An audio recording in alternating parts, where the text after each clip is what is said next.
many a people in his time, and as he sped off into the distance, I was sitting in this car, I looked at myself in the mirror and thought, I need to get rid of this. Off the Ball. Weeknights from 7 and weekends from 1. This is OTB Sports Radio.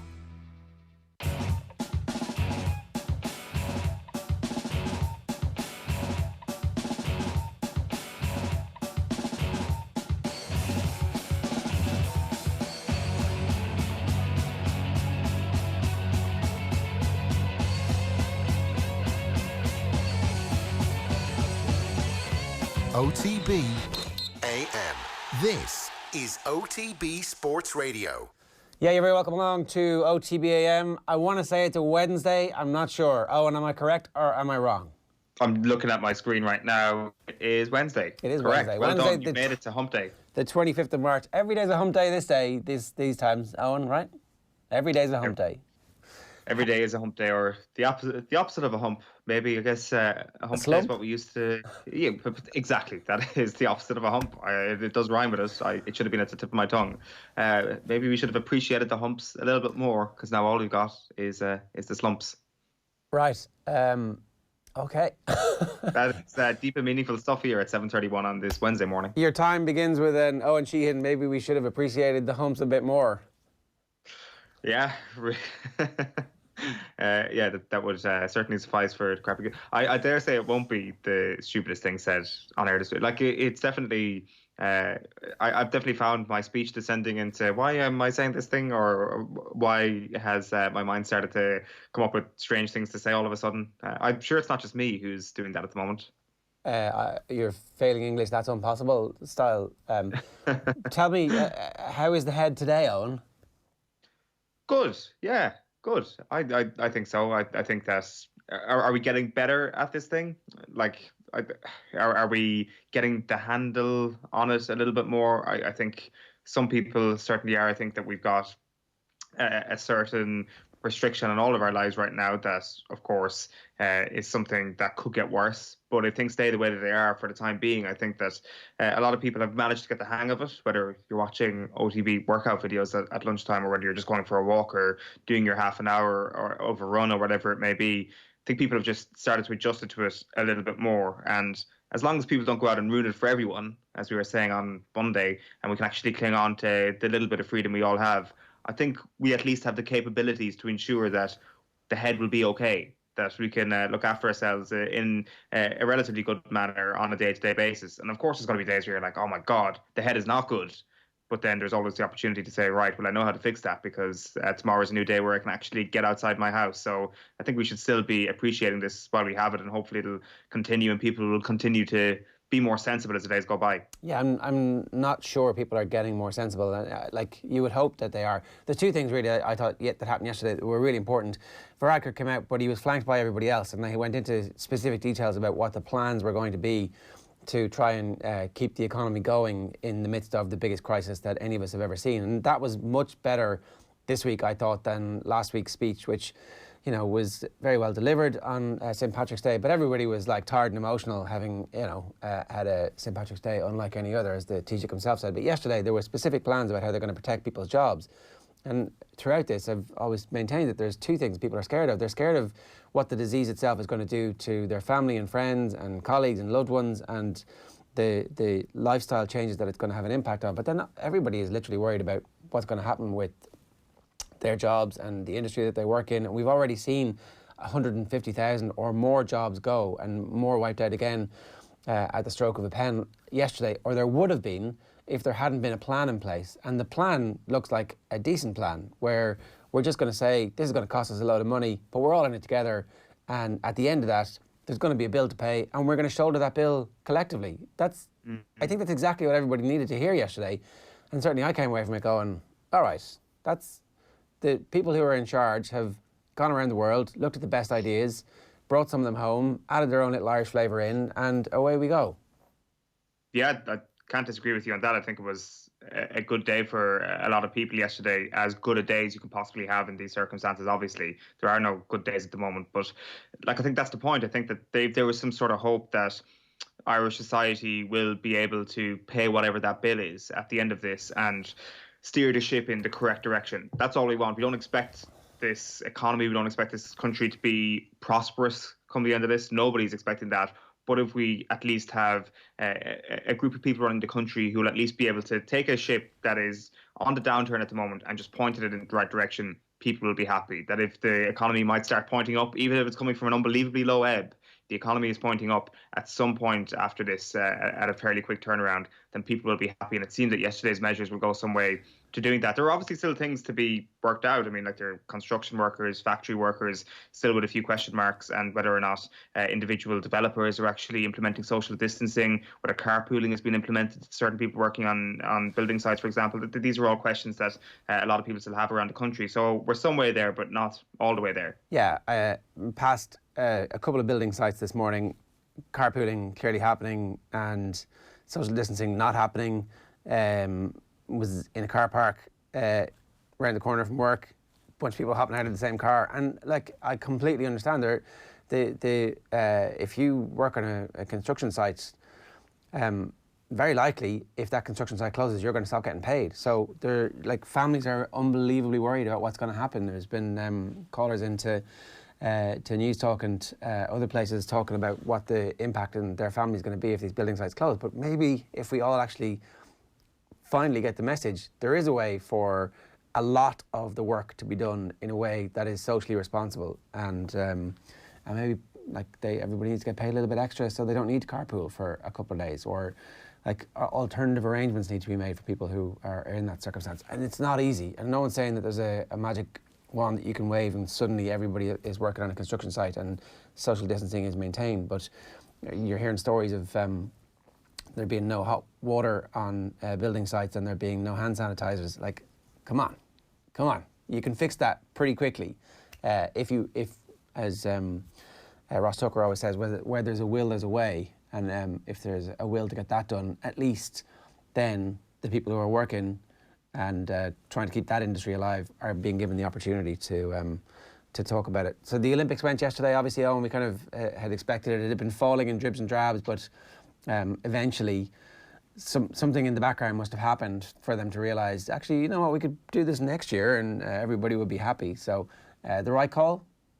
Oh, 100%. Something happening in the background. I think what was happening was right before their eyes all along. And, you know, you can see why they took so long to make this decision, but you can't really excuse it if they'd made it down the line, because this thing just needed to happen now. You were putting people in a small degree of danger by actually allowing this thing to drag on, because you had potentially athletes putting themselves in harm's way, getting out training, especially if there was collective training going on behind closed doors or whatever. So of course it's the right decision. It had to be postponed, going back by a year as well. Like, there isn't any clarity about at what point next year, before the end of the summer, is what they're saying. Could it potentially be a little bit earlier?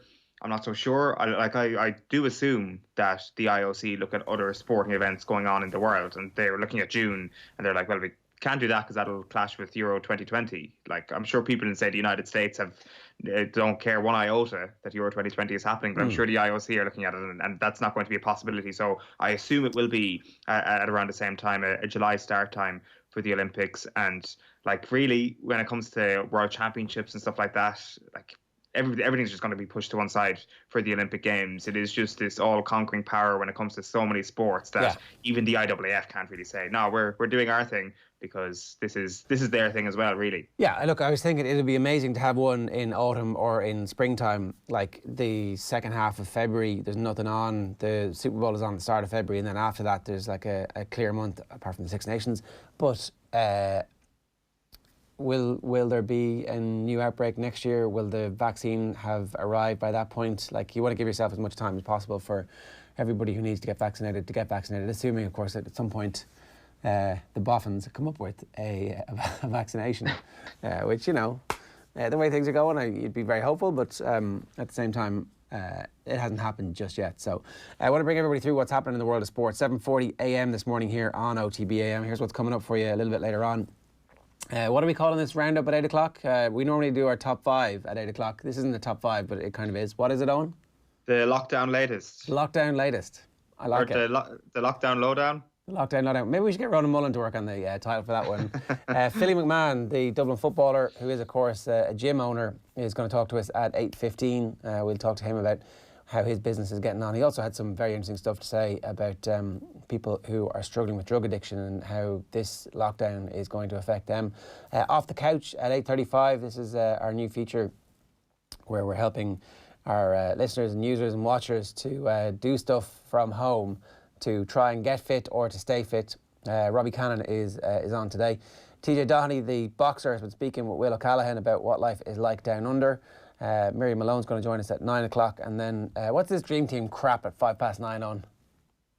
It is the greatest television show ever made, being brought to you on all our social platforms. Off the Ball viewers and listeners are extremely lucky that we've drafted in Colin Buhig of offtheball.com to kind of bestow us with a bit of wisdom that he has. He's a veteran watcher of the television show. He's going to be going through his top 10 Harchester United players at some point on the site this week. So he's giving us a sneak peek at this. Also, I just wanted somebody to talk to about it. I just wanted somebody to, like, if you've shoveled yourself into a cave this dark, you need to expend some energy speaking about this dark cave.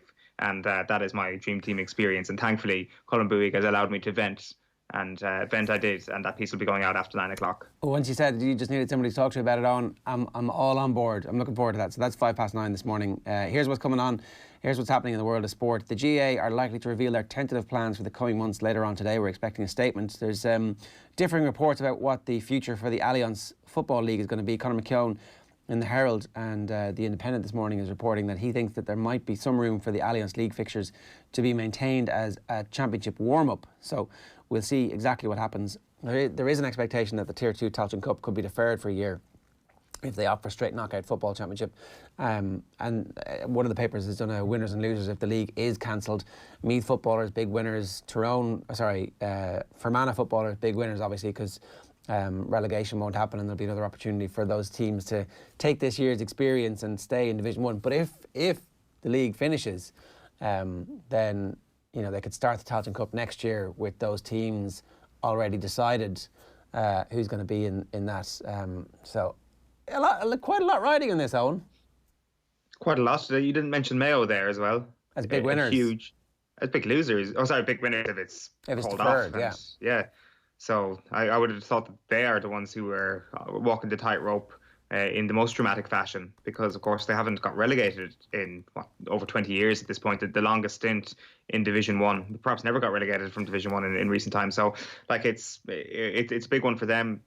With regards to the Tailteann Cup, I'd be surprised if that does go ahead this year, to be honest. I think. Could you take everybody who gets beaten in the first round and put them into the Tailteann Cup, so you're running a parallel thing and those Tier 2 teams actually get an opportunity to play more football?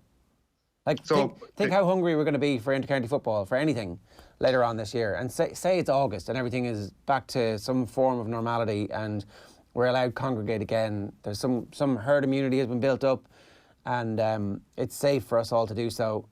Something happens, some miracle happens, right? And you're Kildare and you're drawn against Meath in the first round of the championship. One of those two teams is gone for the entire year.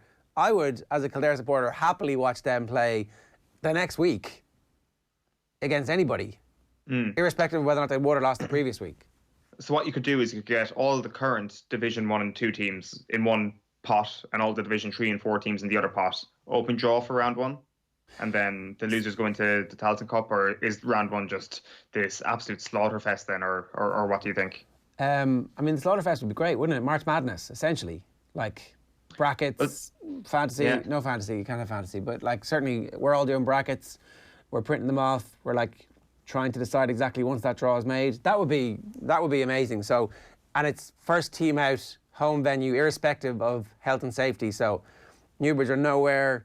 Netwatch, Cullen Park, the Dubs coming down again. I mean, obviously they've been there in recent years. Didn't end greatly for them. There was a minor incident in that game. But that could be fairly cool, couldn't it? It's not a bad shout. Like I always love the idea of potentially getting some sort of March Madness-esque mood going in the GEA, but it always seems so impossible to do it because people are working. You can't actually have this sort of daily thing. The only thing I ever saw as a real possibility for was something like the Sigerson or Fitzgibbon Cup, where the students could go out and play in the evening time. Play midweek and midweek afternoons.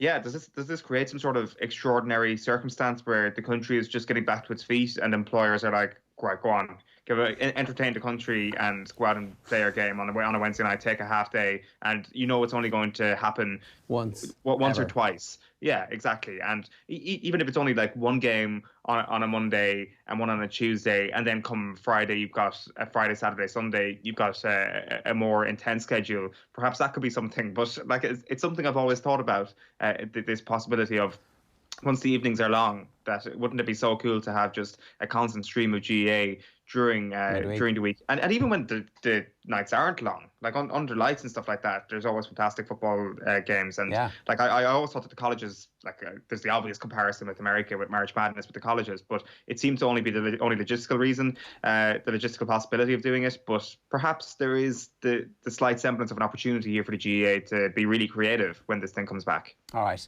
The IOC President Thomas Bach says the Tokyo Olympics can act as a light at the end of the tunnel. They're going to keep the Olympic flame burning. Coronavirus pandemic has led to this summer's games being postponed until next summer at the latest. Next year's World Athletics Championships in Oregon looks like it's going to be moved to 2022. As a result, it's the first time in history an Olympic Games has been postponed. In racing, the Irish Grand National Festival at Fairyhouse has been cancelled. This follows the government directive yesterday that all sports still ongoing, including those behind closed doors, be suspended. The measure will remain in place until April the 19th at the very latest. Pep Guardiola has made a €1 million contribution to the fight against coronavirus in his native Spain. The Manchester City manager is currently in Barcelona and has donated the sum to the Medical College of Barcelona and the Angel Soler Daniel Foundation. So that's your headlines from the sports pages. If you want to get in touch with us, you can text the show on WhatsApp 087 9180 180. You can send us whatever messages or pictures that way as well. Of course, you can always get us using the hashtag OTBAM, or you can get us on Twitter at Off The Ball. It's time for the sports pages. OTBAM. Okay, so I am going to start with the Irish Independent. I'm going to start with offtheball.com. Yeah, good call. You'll never be able to run again. Tom Parsons on coming back from the brink. This is the amazing story. Tom Parsons did an in-depth interview with Joe Malloy last night, and we've written up parts of that story. Of course, you can watch the full thing. You can listen to the full thing on the OTB Podcast Network. Just subscribe to OTB Highlights and OTB GAA, and you'll get all of our GAA feed there, wherever you get your podcast. Best place is the Go Loud app. And then also, Paddy Agnew talking about life in Bergamo, a biological bomb. Paddy Agnew, always unbelievably thoughtful and just a brilliant journalist over 4 or 5 decades at this point, and a regular on the football show, talking about what life in Italy is like at the moment. And one of the terrible things that we're seeing at the moment is that the curve in New York is the same as the curve as it was in Lombardy, and the curve in London fairly similar as well. So we haven't quite seen the worst of this on a global level just yet either. Paul Rouse started a brilliant new series of lectures, Men Walked on the Moon Before Women Played in Croke Park, which he's going to join us every Tuesday night for a history of Irish sport over the next 10 weeks, giving you access to the type of stuff that you only normally get if you're actually one of his students. So phenomenal stuff, really interesting, fully formed history of Irish sport. And Michael Conlon talking about the difficulty that we're all having of explaining to our kids. His daughter was 5 and she couldn't see her grandparents, but it turns out everybody's having exactly the same experiences all around the world at the moment, talking about his kids not seeing their parents and grandkids. And then today is the day that the kids take over Off The Ball. Brian O'Driscoll is our first up, so people have been sending us in questions by video. 087 9180 180 is the WhatsApp number to send your stuff to, and we're going to put those questions to Brian O'Driscoll today. We're going to do this with a bunch of other people over the next while, so if your kids have anybody that they would like to ask any questions of, then drop us a line, get in touch, and we'll put them to whatever superstar you want us to put them to, starting off with Brian O'Driscoll. Now, the Irish Independent for you this morning. Their back page headline: Racing should not be painted as bad boys in crisis, O'Leary. Is this Eddie? It is Eddie, yeah. So Gigginstown House stud racing manager Eddie O'Leary has offered a stern rebuttal to those claiming that the racing community should be treated as the bad boys after Irish Action lost its battle with the coronavirus pandemic and was cancelled until April 19th at the earliest. This is Michael Verney's story. O'Leary has questioned the narrative and feels that the racing industry has been painted in an unfair light. It's wrong to try and nail racing as the bad boys. It was completely with government approval that racing went ahead behind closed doors. It is an attempt to keep an awful lot of rural jobs going. Everyone's saying that all of the Irish people that went to Cheltenham shouldn't have gone. The world was a very different place before then and everything was open. People don't seem to realise there was a Champions League match in Liverpool last week and there were thousands of Irish people there as well. Not to mention thousands of people from Madrid, which is now one of the epicentres of the coronavirus pandemic in Europe as well, who were standing in Anfield that night as well. And then Zebo set to extend Racing 92 state. This, I think, is a story based on what we were talking about with him on Off the Ball. Yeah, it is, totally, yeah.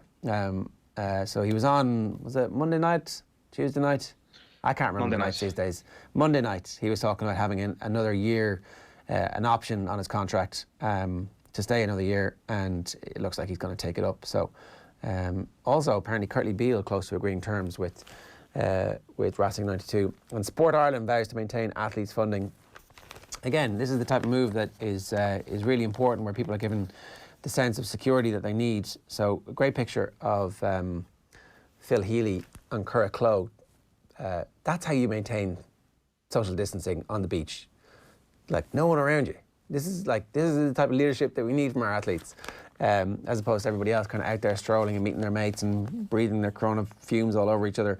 But Sport Ireland have said that they're going to maintain the athletes' funding all the way through to the Olympic cycle, as opposed to making everybody apply for it again, as would have been the case. It's obviously difficult and expensive for Sport Ireland to do, but it's completely the right move.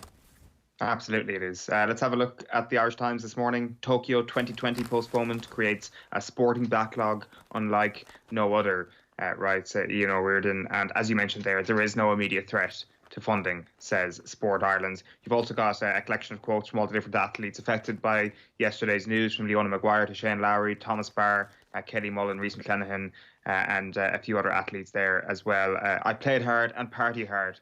I had to change. They're carrying Donald McRae's interview with Rory Best as well in the Irish Times this morning.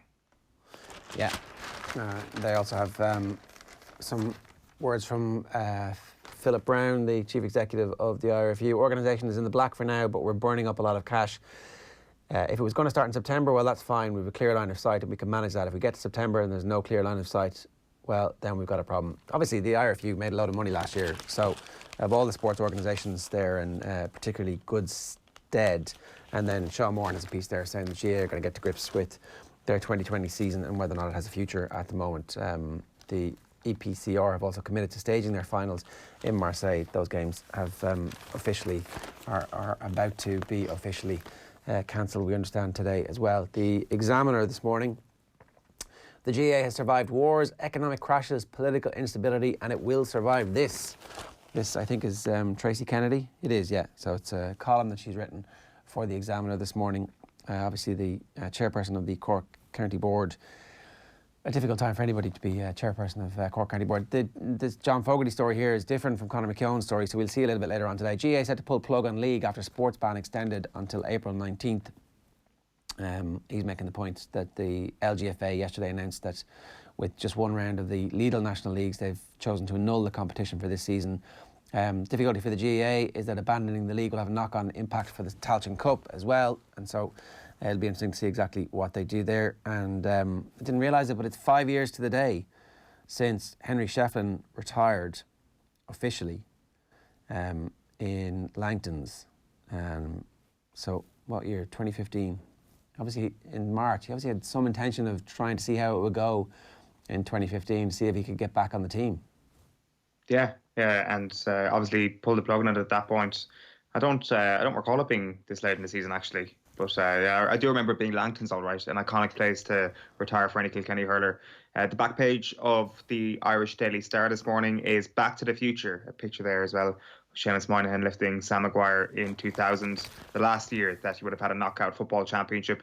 GAA favour a knockout championship, Super 8's parked back door if there's time, writes Carl O'Kane. So he's leaning towards the idea that there will be a straight knockout championship. Maldini's anger at decision. Meanwhile, Italy legend Paolo Maldini, who of course contracted coronavirus, says that the decision to play Liverpool against Atletico Madrid in Anfield this month was madness. We've got Freeze Flame, that's the headline on the Tokyo Olympics, and that picture there as well of Phil Healy on Curracloe Beach. You're either going to waste that time now or you're going to use it, she says. Yeah. Seamus Moynihan with the hair. Kerry's most underrated ever footballer? Oh, I'm not sure if he's underrated. Still underrated? I think with every passing year and without, I think the position of fullback has been hard to play generally over the last few years. But I think if you could take one player back from the past and put him into the Kerry team, you can't. No, because that's just based on current needs. Like that's just currently we don't have a player like that. So like I think even I think. I would say I've never seen anybody who could read the game of football as well as Seamus Moynihan in any position. Tell me, is he on your Mount Rushmore of Kerry footballers? No. Underrated. But like, is he a top He's four? the greatest reader. He's the greatest reader of a game you've ever seen, and you're like, nah, I don't. Vision's not important. Reading's not important. I want point scoring and goal scoring. That's what you want. Yeah, of course. Like you're a hypocrite. You're a hypocrite, Sheahan. I'm cheap. You can sell me with your dummies and your stats. So who have you got? Come on. Like, let's just do it from when you've been alive, so you don't have to put people who you never actually saw. Gooch and Maurice Fitz, David Clifford. David Clifford already? Possibly. Come on, you can't. You can't. That's too early. That's too much pressure on his. Like the greatest Kerry footballers. You know what? I think Moynihan actually might make it in terms of footballers that I've seen. So I would actually say that he would almost be number 3. Like if I'm talking very personally here, Gooch, Maurice Fitz, Seamus Moynihan, and I always, like, a lot of people say he's not even the best of the O'Sheas, but I've always pointed out Darragh O'Shea as one of the best I've ever seen. And it's just, again, it might be based on a little bit of recency bias where he was such a huge loss when he was gone.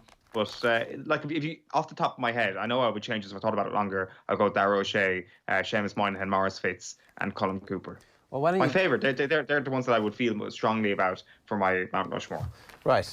So Moynihan does. Clifford's getting there, and he's going to knock Moynihan off. He would knock Darragh O'Shea off. Right, so I've bullied you into picking Moynihan because you said you wouldn't, and then you changed your mind. I've got a huge soft spot for Seamus Moynihan. I think he's certainly one of my favourites. But maybe you're right. Maybe if you asked a lot of people to pick their Mount Rushmore, maybe he actually wouldn't make it, and maybe he is underrated by people. For me, though, absolutely not. I think he's unbelievable, absolutely unbelievable. You can't say enough about the guy. Yeah, and I would agree with you. I actually think that. When we start coming down to these types of debates, you're going to end up having the hard-running halfback who kicks a few points. For whatever reason, there's a bias. There's like a point-scoring bias. Moynihan didn't really end up scoring that many points, I'd say, in his career. Maybe a few when he played at midfield for a while, but not many. And so we are like, oh, well, defensive stuff, not really that important. I still think Aidan O'Mahony's job on... Michael Murphy is one of the most underrated things that's ever happened in Gaelic football, where like you win an All-Ireland because there's a bad kick out, but actually you win it because the main protagonist and the opposition is taken out of his comfort zone for the duration of the game by a very selfless performance, and we don't value that at all in GAA culture. We're kind of constantly going, no, I want a few points, you know, how many possessions did you have? What did you do with that possession? It's like, well, like there's also destroying the heart, ripping it out and feasting on it in front of everybody. That's an important job. Definitely, and I think actually something that strengthens your point is when we think of the great defensive performances in recent years, we think of something like Lee Keegan. But what we actually remember from Lee Keegan is him scoring his goals, which obviously is part of a great defensive performance. But what did he do without the ball? That was also brilliant as well. And that's the reason why I say the All-Star Committee would have valued him highly for a number of years. Definitely, I think that it's the scoring the defenders at this moment, the likes of the Keegans, the likes of the McCaffreys, while they can be great defensively, you remember their goal scoring or their point scoring exploits far more than their defensive exploits. And maybe that does tie into the whole Moynihan thing of him being a great reader of the game, just not valued by us plebs who merely watch the game from the stands. But I think when you're as good as it as Moynihan was, I think you kind of have to admire it. He almost had a psychic ability to know where the ball was going to be or where the ball was going to land. He's also somebody his teammates are always like, that guy, that's the guy, as opposed to, as you said, us plebs. We're gutted is the back page of the Mail this morning, but hockey stars support Tokyo decision. And last orders for Irish sport. That was a picture from the jockeys at Clonmel yesterday, observing social distancing and racing folds as long, empty summer beckons. Over Shane McGrath's piece there. It is going to be a long, empty summer, even if there was some sense of hope that we could be getting back to stuff sooner rather than later. That would be good. And what have you got next? The Mirror, it is hope to the world. That is their big headline. Japanese organisers to keep the Olympic flame lit for a year as a beacon of light in dark times. You know the way that there's like been loads of maps doing the rounds of everybody's carbon footprint having reduced over the last couple of weeks. There's going to be one little dot in Japan that is still going to be burning bright, and it might be the Olympic torch for the next year. Put it out and just relight it next year is what I say. Yeah, GAA year could be wiped out, and now football faces a giant transfer window and a transfer free-for-all. This is one thing that Joe Conroy mentioned in one of our production meetings yesterday. This is something that doesn't sleep, transfers. These things are still very much happening. Scrolling through news earlier on, if you scroll through any Reddit threads, you're getting all your like viral coronavirus content, coronavirus footballer talks about it, and then you've got a lot of transfer stuff. These are the only things that are existing right now, coronavirus and transfers. And we get to look at lists as well. The Mirror have Jermaine Genius is picking his midfield of the year, and he's gone for Henderson, Grealish, Kevin De Bruyne, James Maddison, Fred, Gini Wijnaldum, Adama Traore, and a couple of others as well. But there is a story here about how much Diego Simeone got paid last year. He is far and away the highest paid manager in world football. Do you know this figure? We've spoken about how much he's been paid in the past, but do you know how much he gets paid? 17 million? 36.2 million. Oh, God, I'm getting it mixed up with the Jose fee. Holy, that is unbelievable. Yeah. And does anybody come anywhere close to him? No. Conte is second on the list, right? Antonio Conte is second on the list, but that's just for last year because he has a salary from Inter of 18 million, which is exactly half what Diego Simeone gets, but he also had 9 million layered on from Chelsea. And then Guardiola's third. I don't know Guardiola's figure. Mourinho and Zidane are fifth, joint, on 15 million a year. 36 million for Diego Simeone. It turns out he's actually worth it. It's the Manchester United tax, isn't it? You get linked with Manchester United, you bump up your wages. Like, would he have been able to claim money like that had he left Atletico? Like, that is astonishing. Is there anybody else even as players in a sport at the moment that have that sort of gap on their peers? No. I don't think there is. No. Like, it's like I guess players' agents and stuff like that, they're always so successful in pointing out the other guy in the dressing room and they might be able to get themselves up. Maybe management is a little bit different. That is absurd. That is definitely one of the biggest anomalies, I think. Like, of course he's worth it when you look at what they've done. Like, I mean, you can spend 34 million quid on a player every summer in today's market and every second one might be a flop. But you've got a guaranteed sure thing with Diego Simeone as your manager. So, yeah, probably worth it, I think. Very, very briefly, there was a story in the Irish Mirror there. Pat Nolan's been talking about Nicky Brennan. Nicky Brennan is worried that the entire year could be wiped out.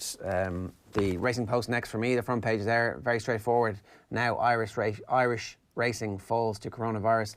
All sporting events off as government tighten restrictions. In that same picture of social distancing from Clonmel yesterday. And Moore can lead her rivals in merry dance. Most of the golfing schedule has been ravaged by the coronavirus, but some Arizona events have been going ahead, and another 3-round Cactus Tour shootout seems set to get the green light in the Grand Canyon State. So, come on down, Cactus Tour. Now is your time to shine. The Sun this morning. The Sun this morning. Perhaps 1 million virus aid. He's given €1 million to help fight the coronavirus. It's about flaming time. This is Reece McLennan. I'll be set for Olympics 21. Sterling, I still love the cop. It's an interesting time to be batting your eyelids at Liverpool for Raheem Sterling. And we're off. Racing in Ireland has been binned after the government introduced new COVID-19 procedures in effect. Let's look at the Irish news this morning. Varadkar announces ban on all sports until April 19th. Further doubt cast over completion of Allianz leagues, and racing authorities forced to abandon behind closed doors policy, and Conlon content that IOC have provided clarity over games. It is John Conlon who says, "I'm just happy they've made the decision and now we have a bit of clarity for when we need to prepare." Right, it's 8:04 this morning here on Wednesday's OTBAM. We're going to keep repeating the day as much as for ourselves, I think, as for anything else. Just to remind ourselves that it is Wednesday. It's Wednesday. the 25th of March here at 4 minutes past 8. You're listening or watching OTBAM, the Sports Breakfast Show from Off the Ball. We've got a full live sports radio station for you if you ever need any distraction. It's called OTB Sports Radio. You can play it on Alexa or Google Home. You just tell them to play it on TuneIn. So you say, Alexa, play OTB Sports Radio on TuneIn.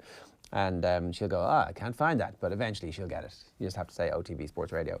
Alexa's not that smart sometimes. Anyway, plenty coming up over the next hour. Philly McMahon's going to join us. We're going to hear from Irish boxer TJ Doheny. And also Robbie Cannon gets you off the couch. Back with the lockdown latest. After OTB AM on OTB Sports Radio. Ireland's first and only sports radio station. Looking for a football show with a bit of a twist? So I know the likes of Griezmann's big into his fashion. He wanted a lot. One question he actually asked me was, could he make his studs light up when he runs? Team 33, the football magazine show for the football purists. Yeah, the Nike Mercurials from 1998, if you just show that boot to an entire generation of people, and they just get instantly nostalgic and remember everything from that era. The very best interviews with the cult heroes of the past and a look at the cultural side of football. Team 33, live at 9 p.m. every Friday on OTB Sports Radio. OTB AM. Hi guys, here's the team for today. We have Joe Hart in goal. We have not a lead but a Walker, Kyle Walker right back. John Terry's chocolate orange. Dominic Matteo. Leeds legend Trevor Cherry. David Silva. David Batty. If we rub this lamp, a genie will appear. Genie Wijnaldum. Patrick Berger. Thierry Henry.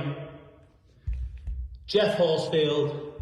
And on the bench, Brett Friedel, Gabriel Heinze, Frank Lampard. Couldn't play him because I didn't want his wires getting crossed with Genie in the middle. Rule Fox, Titi Kamara, David Healy, and last but not least, Lewis Dunk. Managed by Fabio Capello. James Milner giving everybody a little bit of Dominic Matteo. What was on top of that? It was a mat with a little bit of circular cereal. What was that? I didn't quite catch it. It's a Cheerio, Matteo. Okay. Very good, James. Look, James Milner, boring James Milner, not actually that bored. Having the crack himself, it looks like. And yeah, he's having a good.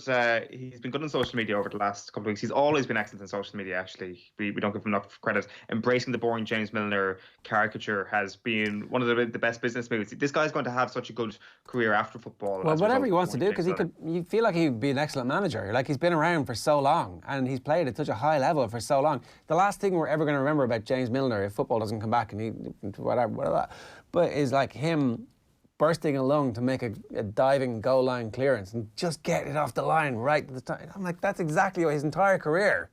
When everybody else has given up, here he is. When everybody's written him off, I got you. Don't worry. And he's also got the possibility of being one of the best pundits. And you can do that on two ways, probably in terms of analysis, but also in terms of anecdotes. Because if you made a starting 11 of players that have played with James Milner, it'd possibly be the best starting 11 of one common denominator you might have in any player who's playing in world football right now, given the longevity of his career in the clubs he's played with. So the world is certainly his oyster. But he's worth following at the moment. He's been good. But James Milner, that was his an excellent 11. Let's not forget, of foodstuffs around the house. I didn't know Cherry, the Leeds legend. I'm like, that one went over my head. But fair play to him. So what's next?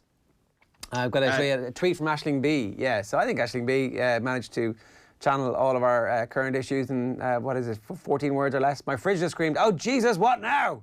at me as I opened its door.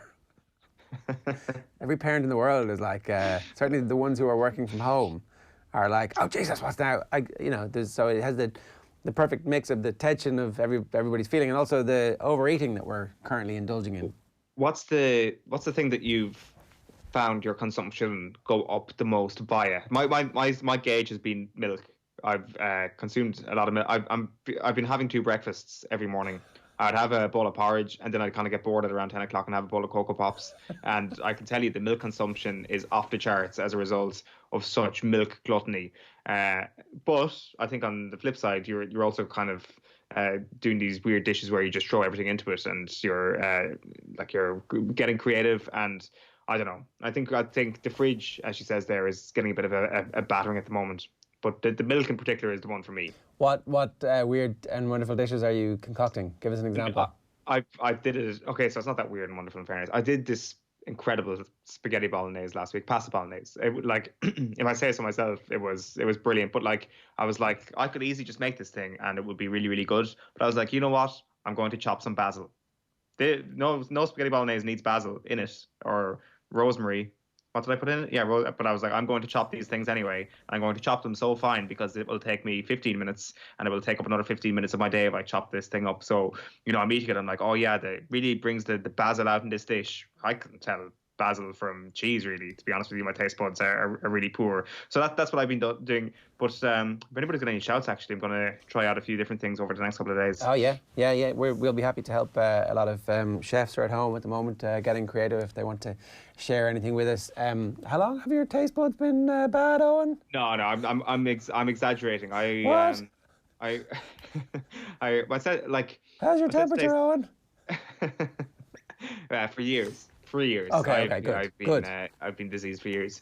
I don't know why. It's just something that I don't have a great sense of. We obviously we're doing the swim for a mile, and then that was going to roll into triathlon, and we're going to do a full triathlon this summer, a full sprint triathlon before everybody gets carried away. And as part of that, I had given up bread and meat and booze at the start of the year, and it was really starting to work out. I was, clothes that didn't fit me for quite a long period of time were now quite baggy on me, and the first Friday night after everything was closed down, I had chicken liver pate on a croissant with a bottle of wine. I was like, so that'll give you an insight into how my consumption habits have not changed since then. I'd also given up chocolate, and so one of the issues that we're going to have is, like, can the Easter Bunny make it through country boundaries during the time of coronavirus? And obviously it's going to be very difficult for the Easter Bunny to be able to do that. So that's how I'm justifying eating the Easter eggs that are in my house. Oh, I don't think the Easter Bunny's going to have any particular issues this year somehow.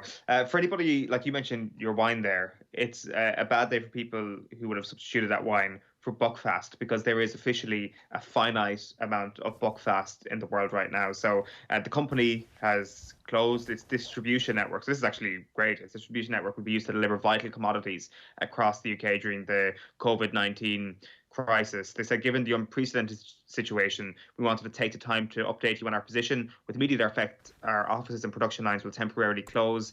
This decision was not taken lightly. However, we must act on the government's advice. They said their distribution network will be freed up to play its part in delivering vital essential commodities across the United Kingdom at this time. Our production will commence as soon as we can. And I'm sure any Buckfast fans out there will be happy enough to make that small sacrifice because of what they're going to do. And of course, yesterday, Jared, the news that off licenses are essential. I did not know this. I mean, I fully agree with the off licenses being essential. I saw some people giving out shit about this on Twitter. I'm like, hang on a second. If people want to go and have a few drinks in the middle of a global pandemic, then I think we should be helping them. And these are, like, mostly small businesses who need a bit of help. Important community hubs, Eoin.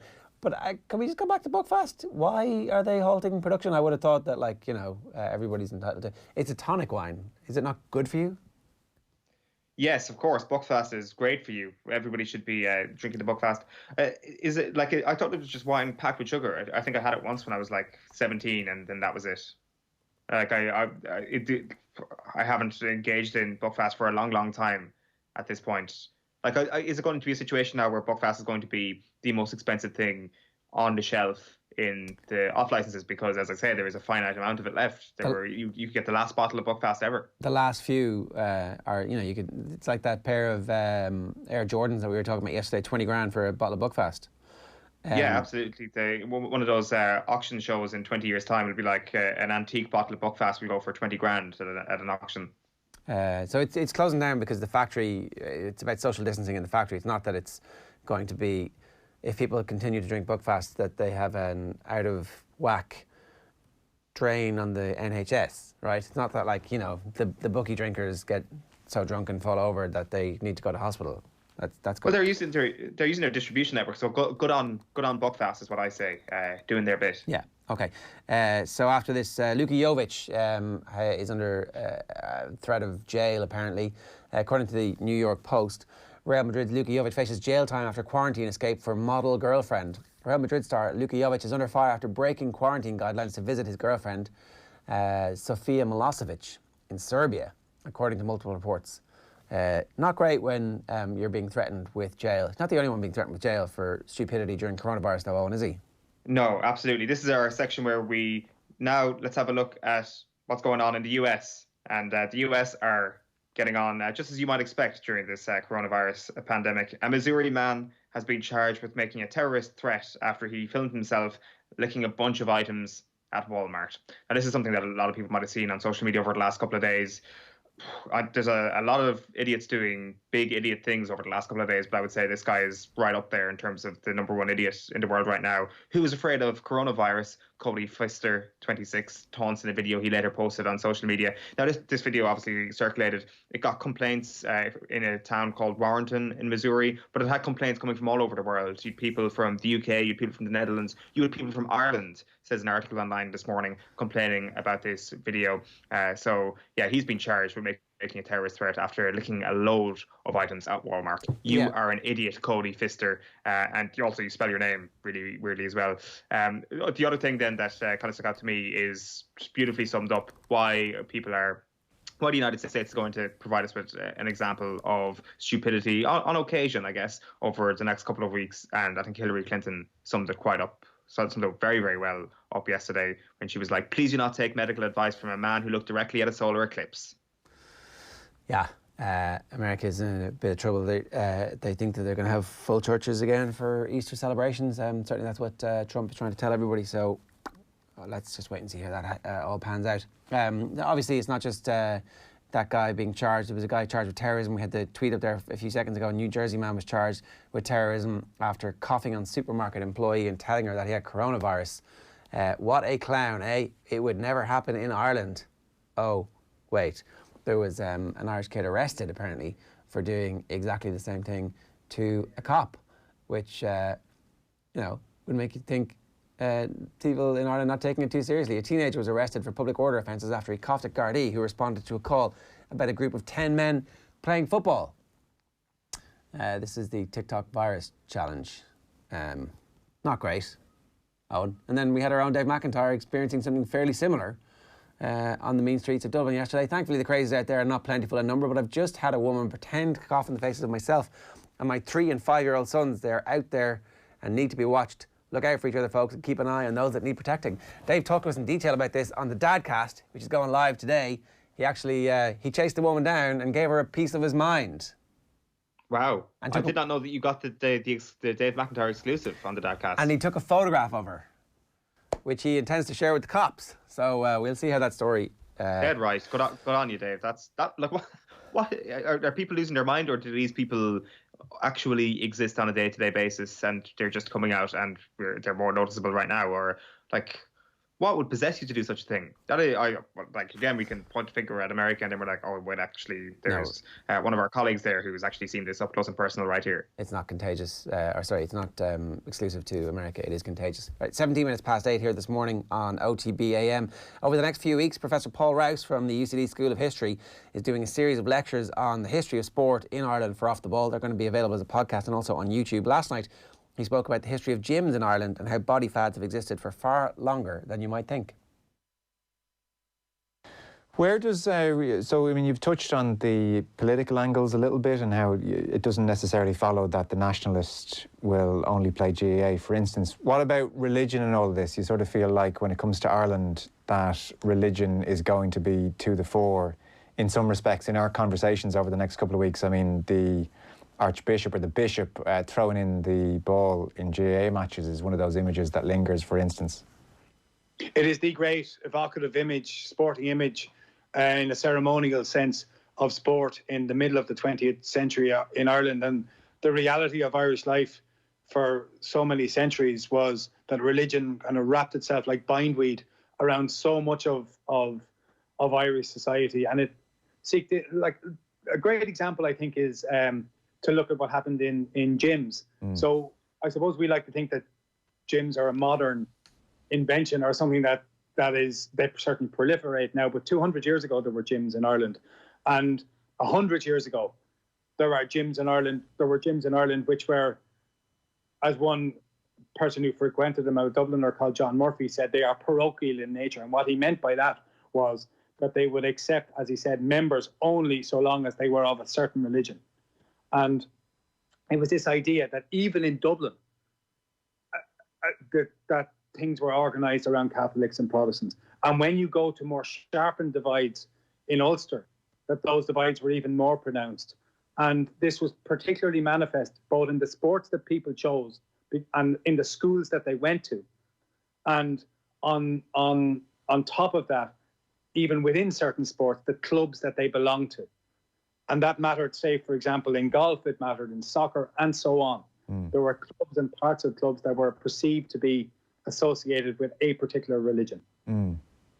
What about gender then? How are we going to treat this over the next couple of weeks? You can't understand the sporting world around us without looking at the role of gender, and you have to look at the idea, the reality, the ongoing truth of the fact that women in the modern sporting world were utterly discriminated against from the beginning. This was sport was to be male. It was where men were to show all those characteristics which are so recognizable in all of us, of courage and stoicism, of bravery, of gallantry, and women were to watch. And insofar as women were allowed play, it was to be decorative, or they were to be engaged in things. And it comes down to this fact, and it's a basic fact that men walked on the moon before women played football in Croke Park. That's, again, just a simple fact. Women only played camogie in the early 20th century. In the initial years of the GAA, there was no suggestion that women would play. And Gaelic games are way ahead of soccer and rugby in terms of how they made themselves available to women. You can see certain sports where women played, but they played differently to men. And the great example, I suppose, is tennis, where constrained dress and playing fewer sets than men did obviously made a difference. Now, what sport also tells you is that, or the history of sport also tells you, is that it shows you how the emancipation of women changed as time went on, and the rights that women enjoyed as time went on were transformed. They were transformed by the push of women themselves. But in this, they reflected wider society. So as women moved out of the home and more into the workplace, you see the establishment of more sporting clubs and more diverse sporting clubs for women. And you get the reversal of the underpinning scientific logic from the 19th century, which was that women simply did not have the constitution to play sports. Therefore, they shouldn't. So science ultimately undermined that belief, but it was widespread for a long time. And the legacy of all of this is that the sporting world is still dominated by men, for all that there has been change. You can subscribe to Highlights on OTB to get more from that, but we're going from the history of gyms to the modernity of gyms, and I'm delighted to say we have gym owner and Dublin footballer Philly McMahon with us. Philly, good morning to you. How are you getting on? Good morning, Jer. Thanks for having me on. Yeah, not too bad. We heard Paul Rouse there talking about the history of gyms. What is the modern situation like for somebody who is a gym owner who spent a long time building up a business? How are you guys getting through this? Well, I suppose I started my business about 10 or 11 years ago in an attic space in the GAA club, and we've developed a community over that duration, and it's, I suppose, what's coming back to us now is, you know, how well we've treated our customers over those years, and they're coming back and supporting us now when we need to. So we've switched everybody onto an online app. Not everybody is into that in terms of technology, but a huge percentage of those have jumped onto it, and we're doing kind of live workouts, and we're doing Zoom workouts, because that's the huge part that is missing when it comes to giving a service to these members, is the connection piece. That's the thing, isn't it? A lot of people actually find it much easier to get motivated if they're in the same room with somebody, or if they do have somebody who's actually giving them a program. And we're all going to have to learn new ways of connecting with people. It's just the same with family members who you can't see at the moment, like finding new ways of being yourself through technology.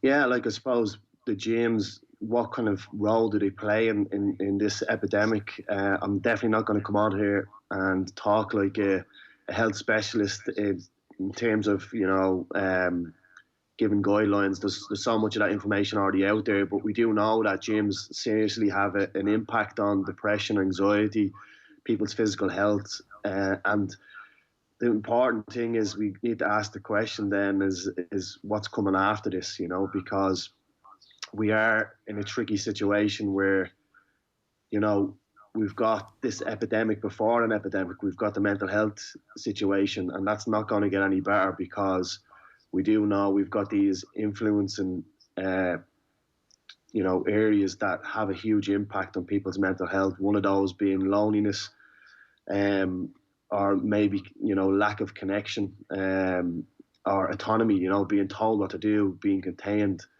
And I suppose we can all kind of point the finger at the political world and say, yeah, let's shut the place down. But for me, we've been sending mixed messages before this, and it's probably crossed over to it now where we're saying, to impact mental health, we need more connection.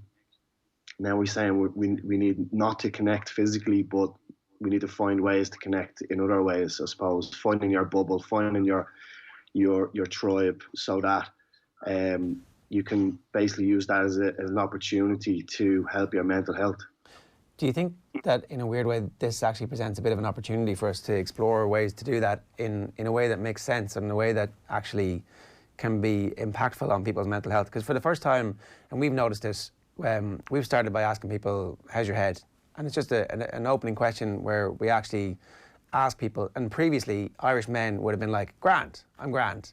But now we're actually all in a situation where it's like, well, you know what, I had a bit of a bad Saturday, to be honest. I found it a bit difficult to deal with this and this.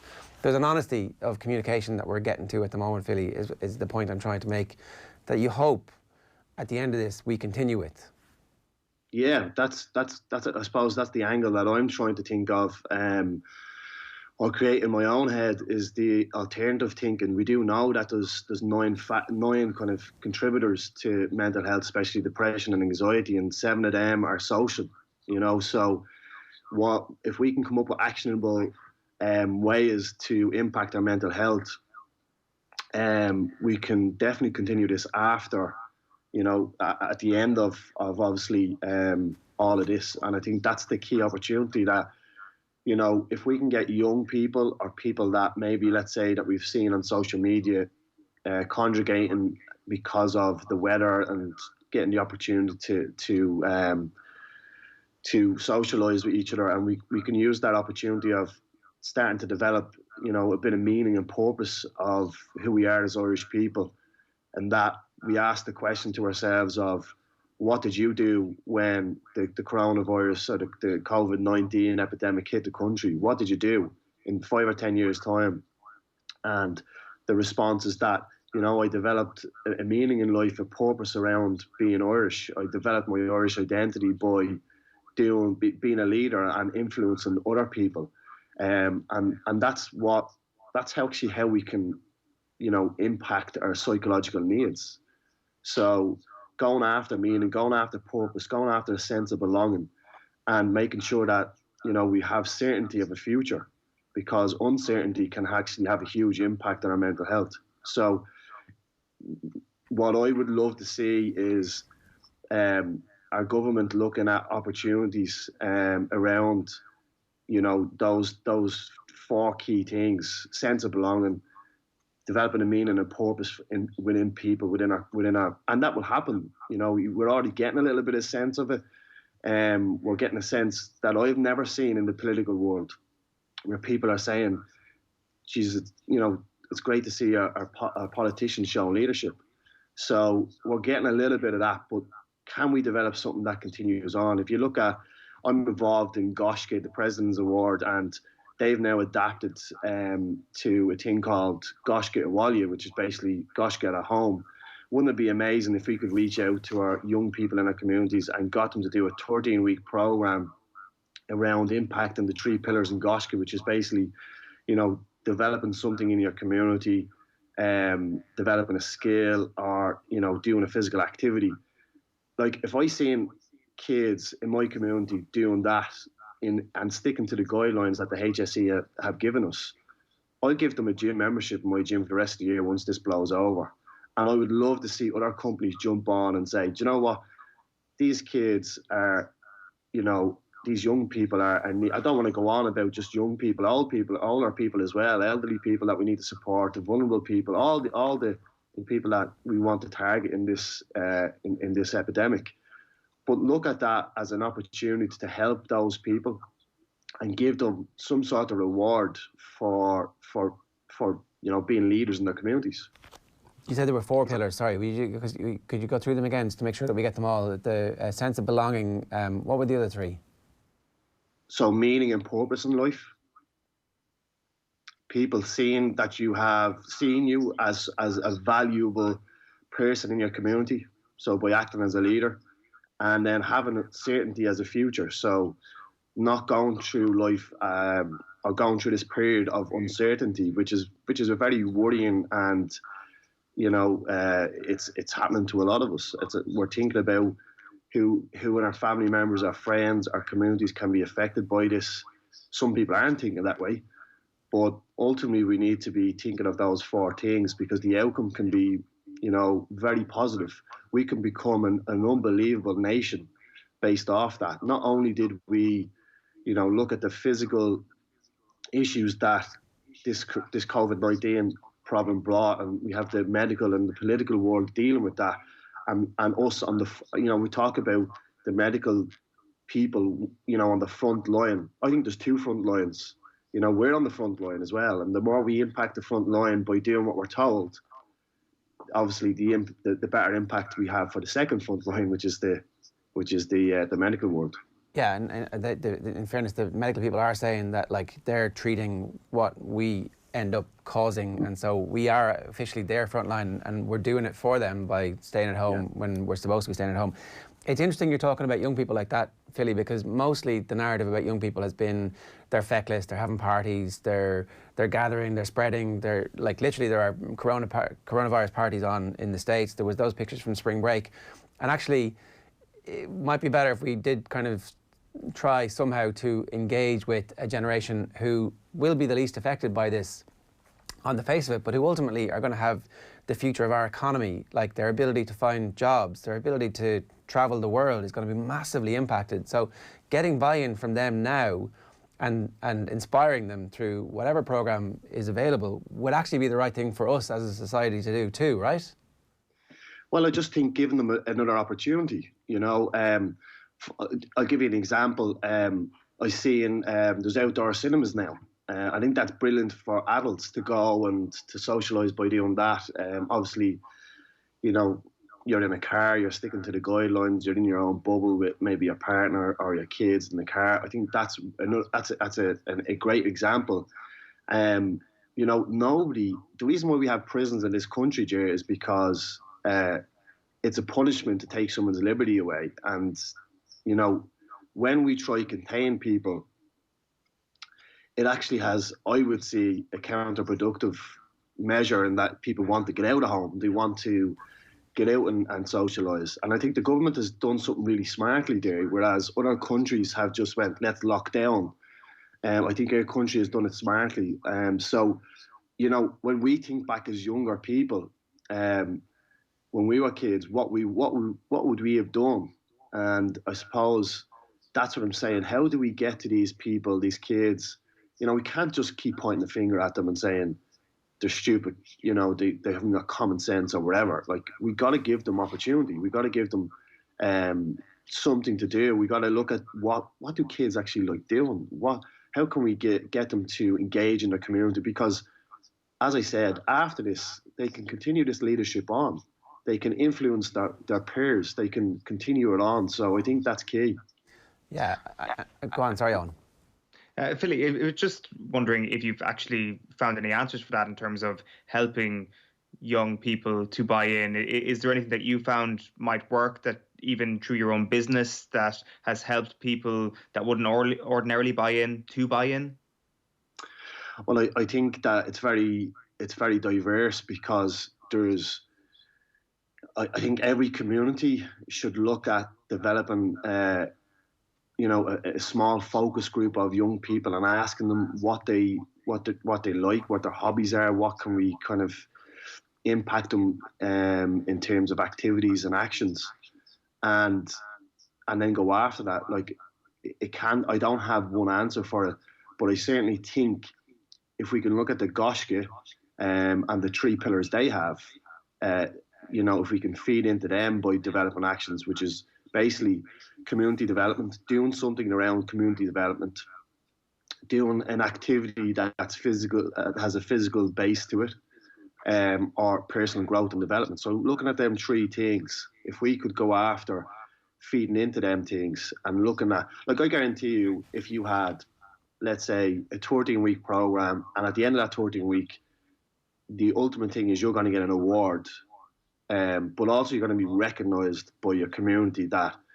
you have done something to impact the other people in your community. I think that sense of belonging, that you're part of the community, that you're valued, and the impact of social media. Like, everything is going viral now because there's so many people on social media, and I think that's for me, that for young people should be intriguing, that they would get a buzz out of saying, Jesus, when I done that activity, people spoke really positively about me on social media. And that's why I went off and done it. We could throw a party at the end of it as well. Like, when this is all over, we could have a giant Gashka party. Maybe Michael D would open the doors of, or maybe it could be somewhere completely different, and we could get some music, we could get some cultural people, we could get some sports people to come and just do talks, have an event, like to celebrate those people who did actually make it out the other side and who stuck with it, because it's keeping the motivation going. And it goes back to that point about people in the gym. You need someone sometimes to be going on the same journey with you and to say, this is difficult and this is taking a bit more effort than I thought it was going to be, but it's worth it. Like, having a teammate through all this would actually be hugely important and beneficial too. Oh, definitely. And that's the trick behind it. It's peer guidance. It's having somebody that people will look up to, and then the people that look up to that leader become emerging leaders. And it's a knock-on effect, and people look at that and go, "Oh, right, that guy has done that. Now I'm going to do a bit of that," and it just completely has a mushroom effect within the community. So, and I think it can really spread out to all ages in the community, and I think it can be in all social classes, regardless of what your background is. We can all do something to help somebody in this situation. Yeah, it's true. Look, the virus obviously is hitting everybody, and I think the penny hasn't dropped with a load of people, but we're probably getting to a point where most people are beginning to fully understand it. Philly, I did say we're asking everybody, how's the head? It's like a question I didn't ask you at the start of this, but how is the head? How are you getting on? Yeah, well, I mean, I haven't had too much time to think. Unfortunately, we had to make all our staff redundant from last Monday, myself included. So I'm just trying to look at ways of covering bills, I suppose, in terms of the business. And I've been busy, I've been focused. And on the other hand, the opportunity is I've been able to spend a lot more time with my wife, which I normally wouldn't because of football. So that's been really good. We've been able to get out and do stuff together. So yeah, I suppose it's mixed emotions. I've got a bit of worry around family members who maybe could be high risks. But I'm trying to deal with what I have presently and most importantly, look alternatively of what I can be doing to help people, or what can I, as I said, when I look back in 5 years, 10 years, that I'm proud and I've done something that within my community, if it's a small thing, to help our my country. And is Was there anything from the government yesterday that would actually have been a specific measure that might help a small business owner like you? Yeah, I think the support for the staff, first of all, that's the key thing. My priority is making sure that my staff are looked after. So that was my first worry, I suppose. Some of them have young families, so it was great to hear the increase of the 208 up to the I think it was 308 or 350 or something like that. Yeah. And then obviously so that was key for me. And then last week, the information around the bank in terms of landlords and rent freezes, I think that was a bit more positive for me as well. So I think, as I said, we've had a drop in membership of around 30%. So we've kept 70% of our clients, which is incredible. Yeah, they're obviously doing that because of the service and the quality of service they got for you. You tweeted that last week. If you can please support your local gym, even when closed, they've made an impact on society's mental and physical health. It took me years to develop a community in my gym. The fitness industry will be needed on the other side of this, and that is absolutely true. You can see the knock-on impact. We had Andy Dunn on yesterday talking about the physiological impact that exercise has on you. It makes you feel good. It's like it's not a psychosomatic thing. It's not a psychological thing. It's like physically, it releases hormones and serotonin. Have you thought once about football in the middle of all this? Is that something there that's in the background, or are you completely consumed by everything else that's happening? Yeah, you have it in the back of your head. You're thinking to stay fit and healthy, but it's certainly, it puts sport in perspective, in that there's so many people that are suffering now from this. The poor families of the 7 people that have passed away. So sport doesn't really, top the table when it comes to when you're thinking about things like that and your own loved ones. But certainly in the back of my mind, I'm trying to stay fit and healthy, and I'm very lucky to be in an industry where I'm doing some fitness classes with clients that's keeping me on top of things. And you miss it as well. Obviously, you miss the lads, you miss the change room. But yeah, look, it's sport at the end of the day. It's secondary compared to people's health. Yeah, it is. And yet at the same time, like we're going to need gyms on the other side of it, we're going to need the opportunity to watch people play, to participate ourselves. Like, I definitely, because we don't have it at the moment, I understand why people miss it so much. And it is one of those things that we volunteer our spare time. We give it up willingly. It's not a job. We don't have to do it. We do it because we love it. And you definitely see the community ties that clubs of all different types of sports and gyms and anywhere where people gather to watch or participate collectively, culture, music, like the fact that you can't just go and there's someone singing in the corner or someone telling jokes, stand up, like all of this stuff.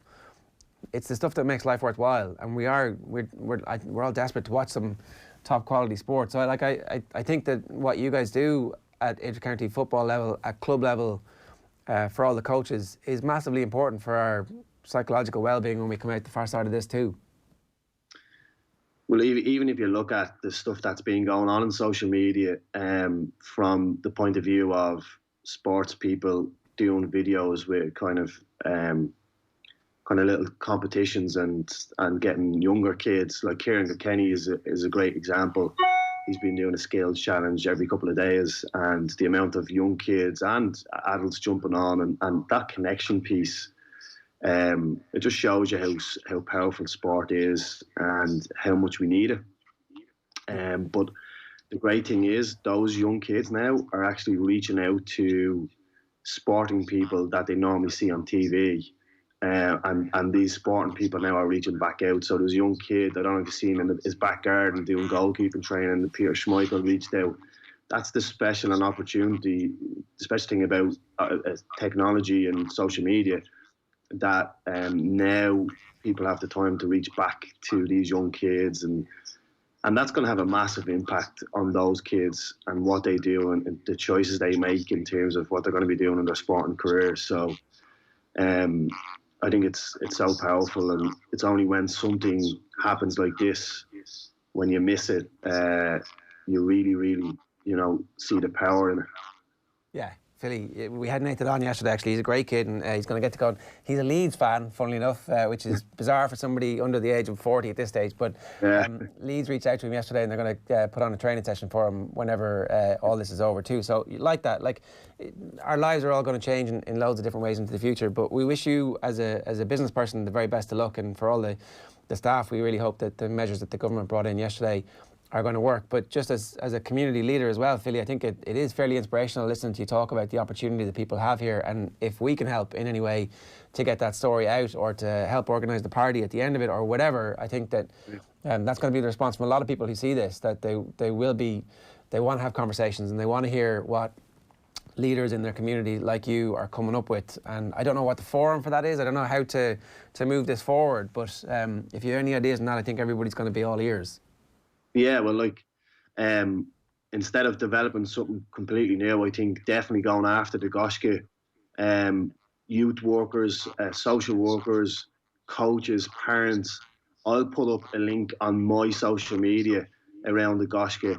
Go after them 3 pillars. Get your kids to do it. You know, it'll be incredible for them in their development throughout their whole life, and the skills, the life skills and the values they'll develop from it will be so key even after this. So I'll put the links up, and you know, I'm reaching out. I'm now for those people who are involved in companies that, you know, their niche is young kids from the age of 15, maybe up to the age of 25. If you want to support this and give them something at the end of it, as well as a cert in terms of the President's Award, I'll give memberships out from my gym. Some people could give out, let's say, you know, a clothing company could give them out, you know, tops or runners.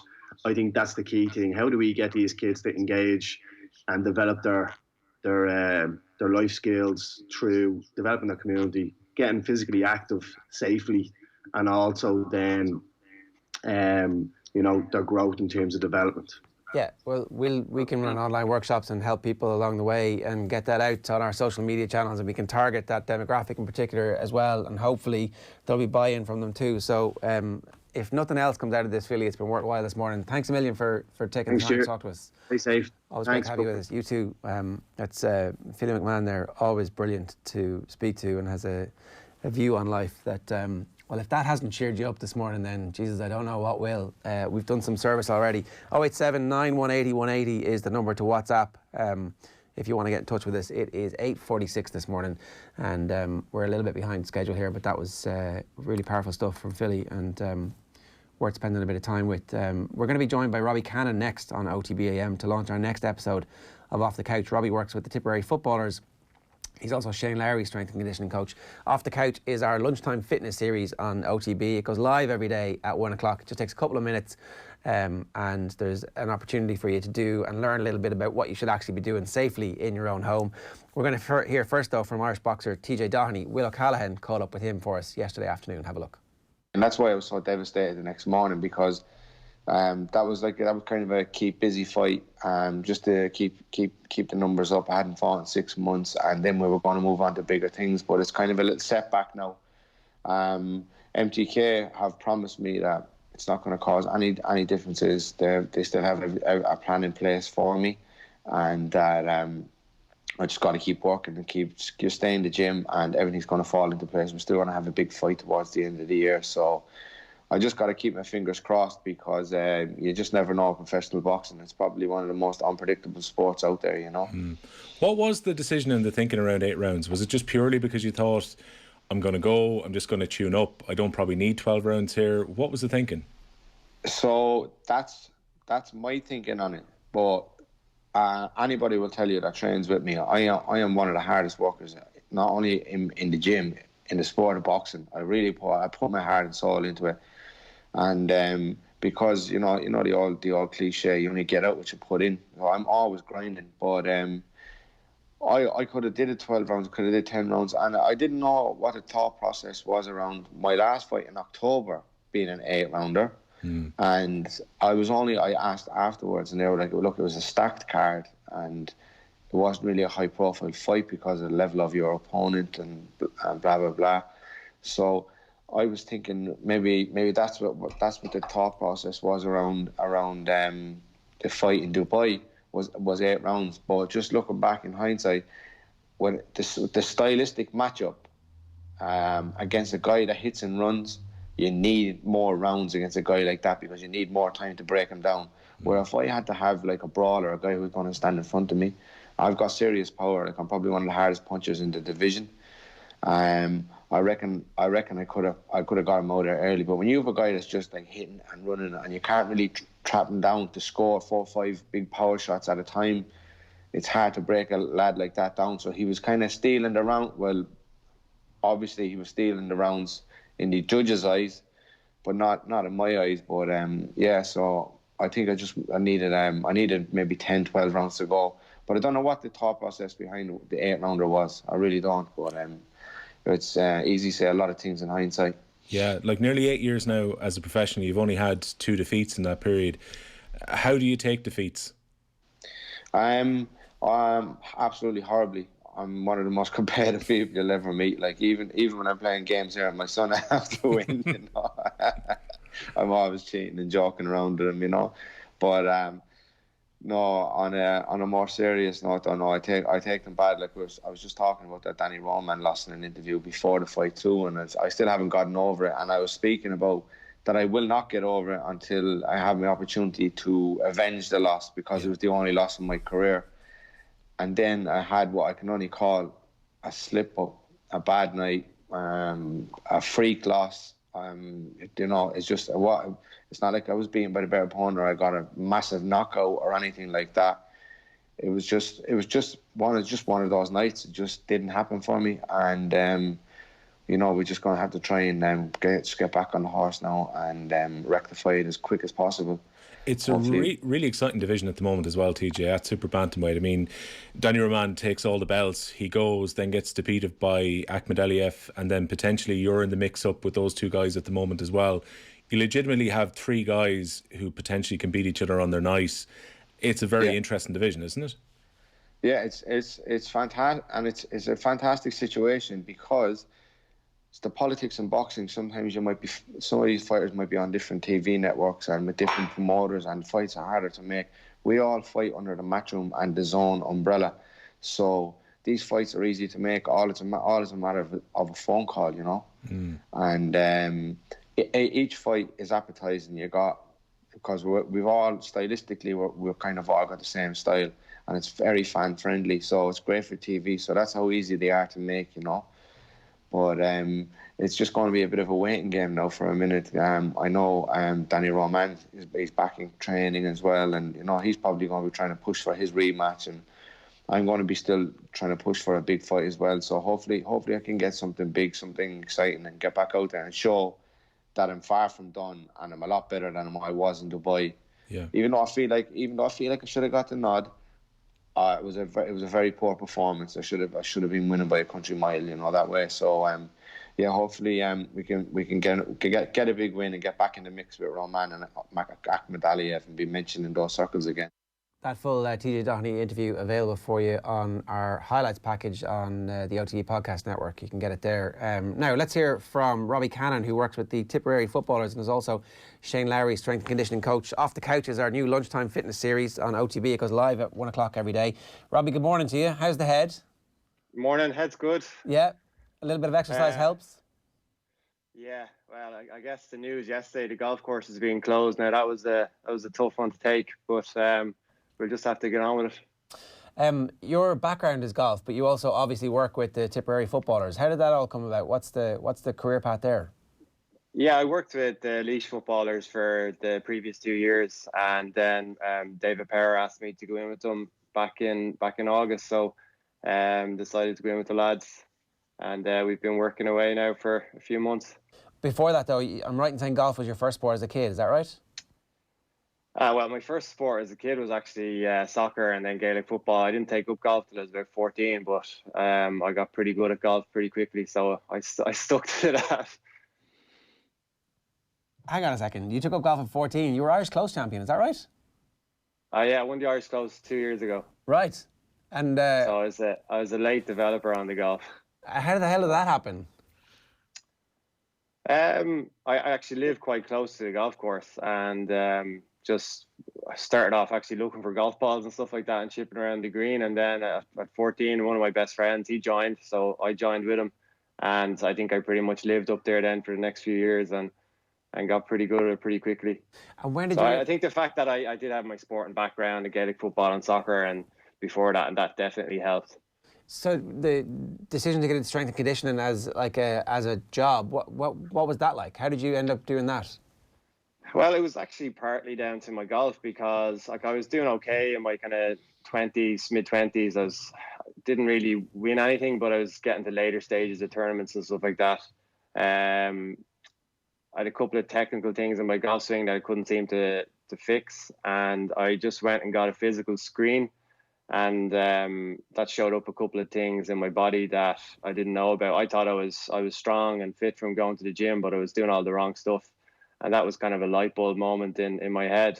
And when I went and started working on the right stuff, all of a sudden I won my first championship. I won the South of Ireland, got on the Irish team. And I just wanted to go down a different career path and kind of help people that were making the same mistakes that I was making in my 20s, early 20s. What were examples of that kind of stuff? Sorry, Eoin. What? So, for example, I guess from my own standpoint, so I was going into the gym and I was working on I always describe this as the kind of beach body muscles. So muscles that you'd be trying to look good in the mirror, like your chest, all that kind of stuff. I wasn't doing any mobility work at all. And the problem that I had in my golf swing, I couldn't make a full turn. And it was basically because I didn't have enough rotation through my T-spine.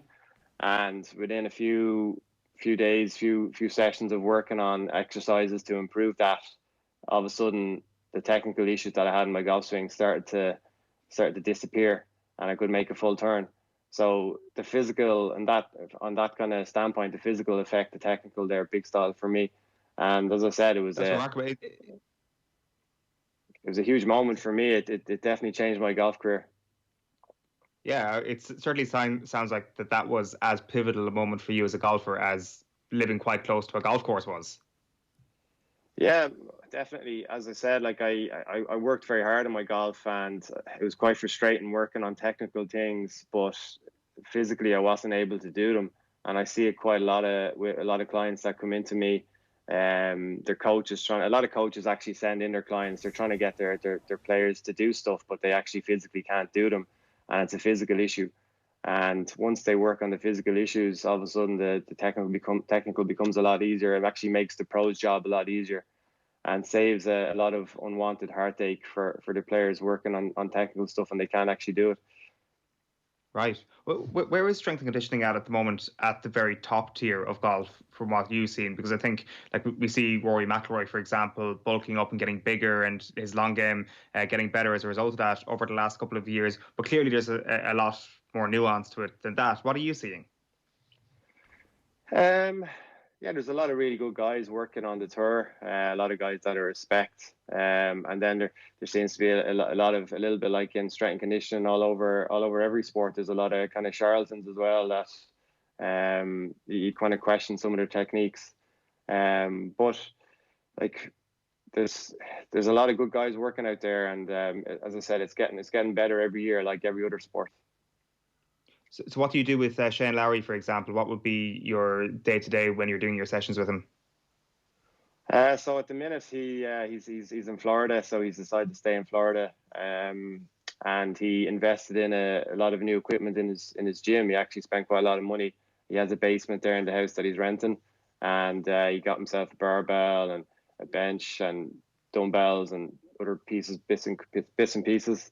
And yeah, so I've given him a program to work on. We actually had a Zoom session there on Monday, which was quite good, and we're probably going to have another one later on today. So yeah, he's going to try and use this time as productively as he can. He's been getting to play on the golf course. He's a member of the Bears Club, and himself and his friend Stephen Grant are going to play most days, and he's going to train most days. So he's going to try and make the most out of this time off. It's interesting to hear that there are charlatans even at the top level of golf, because that's certainly talking down through the years with various sports. It's an industry where somebody comes in, gets a name for themselves, a team is successful, and they live off that for a long period of time. But the science actually evolves really quickly, and it's the younger generation of people who are fully aware of what the science is and who are continuously learning that are helping to improve where strength and condition is going, and to change the perception of it really as like this thing which as exactly the example you've used, which is allowing players to get better at the things they're supposed to be doing, as opposed to it being a fitness thing. Oh, I'm going to get fit to be able to compete. It's like, no, I'm going to work the muscles that I use in game time and when I absolutely need them the most. That's kind of been a bit of a sea change, I would suspect, over the last half decade or so. Yeah, so in extremes lay danger. If you make too many extreme changes in your body, there's a chance that something bad's gonna happen. So you have to remember that these guys are so good on the PGA Tour.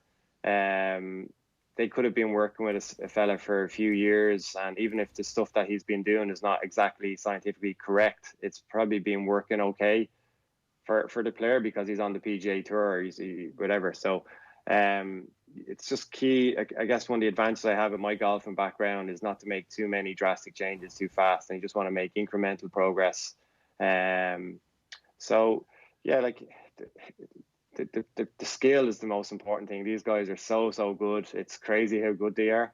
And regarding strength and conditioning, it can help a lot some players, and then some players like the likes of Brooks and Rory, like physically they're very good. It's not going to make a whole lot of difference to them guys at this stage. In Gaelic football, is it something similar? Like, were there old patterns of behaviour that weren't actually helping the GAA players to fulfil the requirements from a skill perspective? Yeah, well, Gaelic football it's a running game. It's also a skill-based game, and I think maybe a few years ago there was probably too much emphasis on bulk and strength and getting guys into the gym, and probably before that there was too much emphasis on laps and doing crazy amount of mileage. Like there's been reports of some teams doing like 13, 14, 15k in a training session. And I think that's changed for the better now. We've got a lot of really smart strength and conditioning coaches working with a lot of inter-county teams and have introduced more scientific methods such as tempo training and kind of mass running and stuff like that. So the days of running laps, and like I read an article the other day, an ex-manager saying he took a session to run laps with a team just to build up mental toughness. Like that's just not being very politically correct, and it's not being scientifically correct either. So yeah, it's moved on, and it's great to see. As I said, we've got a lot of really smart coaches out there working in Gaelic football at the minute. What are the tip footballers doing at the moment, Robbie, to keep themselves ticking along? Yeah, so we finished I think our last training session was the Wednesday before they close it. So was it the 11th of March? And yeah, so straight away we obviously reacted quite fast and gave the guys a program that they could do individually or in pairs with social distancing. I think we were quite keen that we want to keep the guys working on their skills. So if they can, a couple of the running sessions that we have skills at the end of it. So they can either do it with a wall, or if they have a partner, if they're sufficient distance away, they can work on that. So Paddy Christie, one of our great coaches, he designed some skills work for the guys to do, all the basic skills just to keep on top of that. I've given them a body weight program that they can do, and if they have access to a gym in their house, they're encouraged to do that. But I'm not that focused on the strength at the minute. I'm just trying to keep their aerobic fitness, their skills, and mentally as well. It's important. So last night we had a Zoom session, the whole panel, which was great. We just did some circuits. Lasted 45 minutes, but it was great to see the guys' heads again. And I'd say when this does finish, I'd say they're going to have a lot more appreciation for each other and how much structure and how much happiness that Gaelic football and training as a team brings to their lives. So it's definitely going to have a better perspective for everyone. What can people expect from today's episode of Off the Couch? Yeah, so obviously it's off the couch. I actually did it in my apartment, so I'm not sure what the quality of the lighting is going to be. So apologies for that, but I'm sure it's decent enough. But I've just actually used the couch and 3 exercises that you can use using your couch. So try to mix the couch kind of into the exercises. Right, you've taken this literally. Great. What can you do on the couch? There's loads of stuff. So you can obviously make a lot more single leg exercises. You can put one foot up on a couch. You can use your couch to elevate your feet if you're lying on your back. You can use it for rotational mobility stuff as well. So there's loads of different options that you can use the couch. You almost have to imagine that it's going to be like a bench that you're using in a gym. I'm looking forward to this today. And Robbie, if anybody wants to get access to you or your business, or if anybody thinks that they'd benefit from a Zoom session with you, how do they get in touch? What's the best way? Yeah, so I'm obviously on social media, Twitter at Robbie Cannon. Instagram is Cannon Performance. And sure, if you just Google the website's there, cannonperformance.ie, you should be able to get me fairly easy. Well, listen, best of luck with everything, Robbie. That was great stuff. Thanks a million for joining us this morning.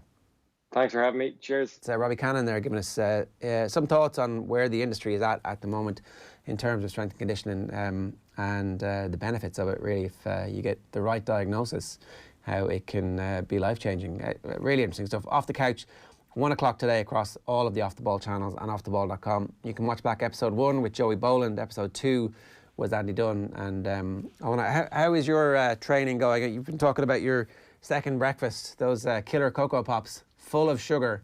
But what are you doing to counteract that? I may have to watch an episode of Off the Couch and actually get active a bit more. I am looking after the head already. I am getting out, but I'm not exactly getting the heart rate up when I am getting out. So that's the next step. You know, these things go in stages, sure. Yeah, you know, get sweaty was the advice from Andy Dunn yesterday. Right, before that takes us down any more rabbit holes, 5 minutes past 9 here. Joe was joined by Tom Parsons on last night's programme, the Mayo midfielder. He spoke about what he learned from the process of rehabbing the awful knee injury that he suffered in 2018. You know, it is a distant memory, but, you know, I suppose every now and again, you know, people will mention it and talk about the horrific injury that it was, and it comes back to my mind. You know, it was something that was just horrific. But you know, something, it's weird to say, Joe, something I wouldn't swap, because the character building piece, the relationships that I built, it was an incredible journey to come back and play, to be honest.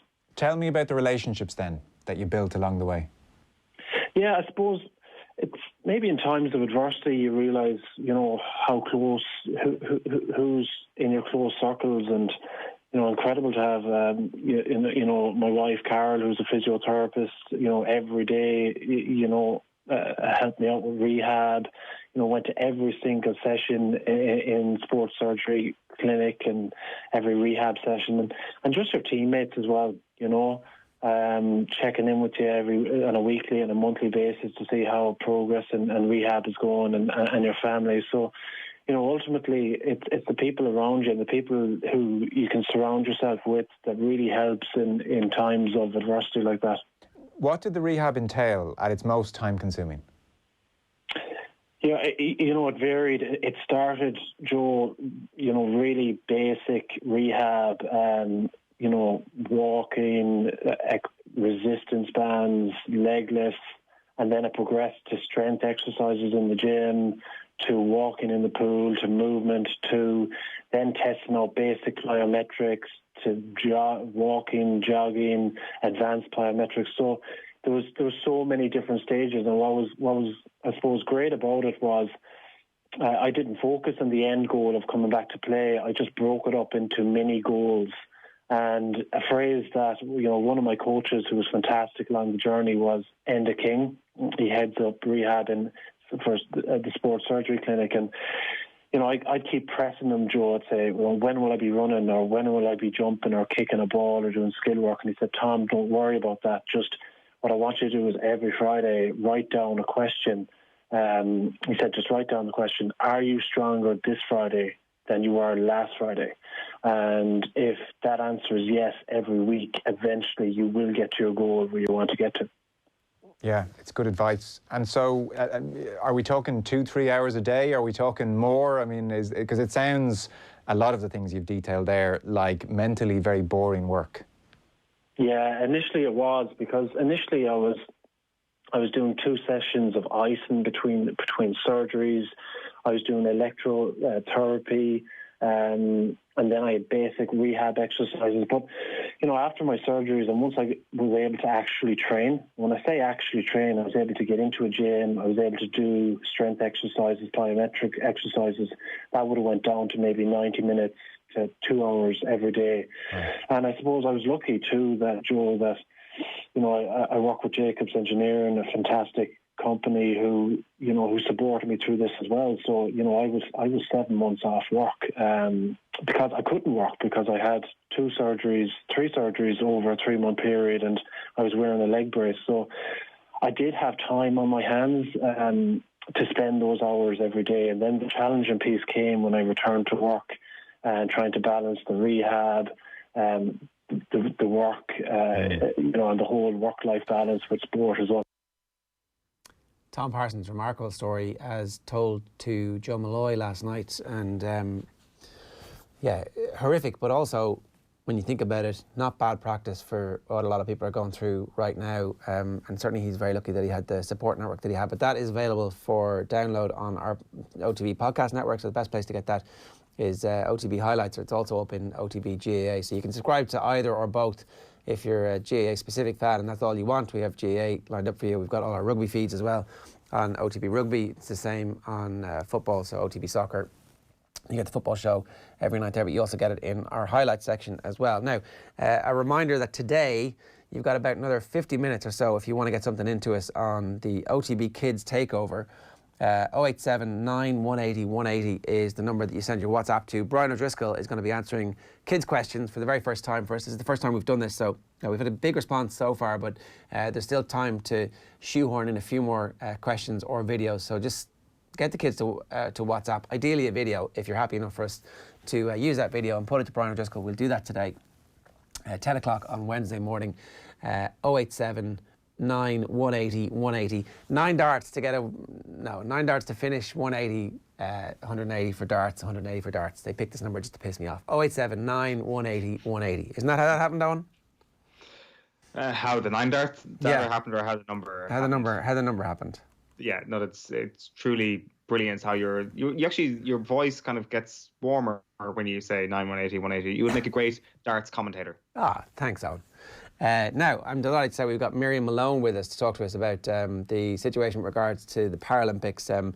Miriam, obviously, we saw yesterday the decision was finally taken about the Olympic Games.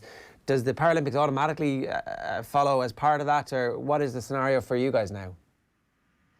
Yes, it's the same, Ger. We have the agreement that is signed in terms of the Olympic Games is also aligned with the Paralympic Games. So those are joint agreements between the IOC and the IPC, which is the International Paralympic Committee, with the host city or country that is hosting the Games. So they're both the exact same decisions made for both. And again, it's kind of a certain uncertainty where we know that it's not going to happen this year, but we don't actually really know when it is going to happen.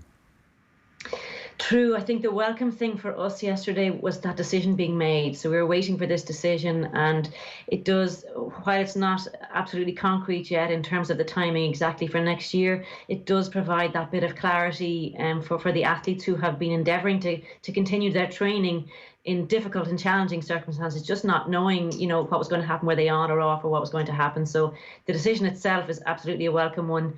Also, the decision to postpone rather than cancel, very welcome for athletes who have obviously dedicated their lives and a number of years to getting ready for this huge event for them. Yeah, look, cancellation would have been devastation. I think we all really hope that there is going to be a glut of sport when we come out the other side of this for us all to get our teeth into and to gather around and to share those collective moments that are the whole reason why we fell in love with sport in the first place. Absolutely. I think actually there's a piece this morning that came out with Thomas Bach from the IOC, and he talked about the fact that we're in a, globally, if you like, that for the entire humanity, we're in a tunnel at the moment, a dark tunnel. We don't know when we're going to get out of it, but his hope is that the Olympic Games and the Paralympic Games for us will be a light at the end of that tunnel for people, so that when we do come through this will be a really positive thing to look forward to and to gear up towards. Our guest this morning here on OTBAM is Miriam Malone, the CEO of Paralympics Ireland. Miriam, in terms of the actual instinct you have about when this might happen, are we looking at June, July next year realistically? Is that what you expect to happen? I imagine so. It's really impossible to tell. It's if you can imagine the logistics behind trying to reorganize this. Usually, an event. This is the top two of these two events. So the Olympic Games and Paralympic Games are two of the top 5 global events, sporting events in the world. So to rearrange those is going to be massive logistically. So normally you would have, as you can imagine, all the hotels, all the sports venues, everything, even from a local perspective, from an organising committee, booked out for years in advance. So there's a lot of rearranging going to happen just to try and see, can all of that happen now, and what are the timelines for that? I imagine it will be around that time, June, July, but I really cannot tell at all. It'll depend on how those planning meetings go for the next little while, I think, to try and get those exact dates in place. Sport Ireland came out yesterday, and the headline is that they've told the athletes not to worry, that the money that they'd committed to them for taking part in the Olympics was going to continue through to the Olympics whenever they happen.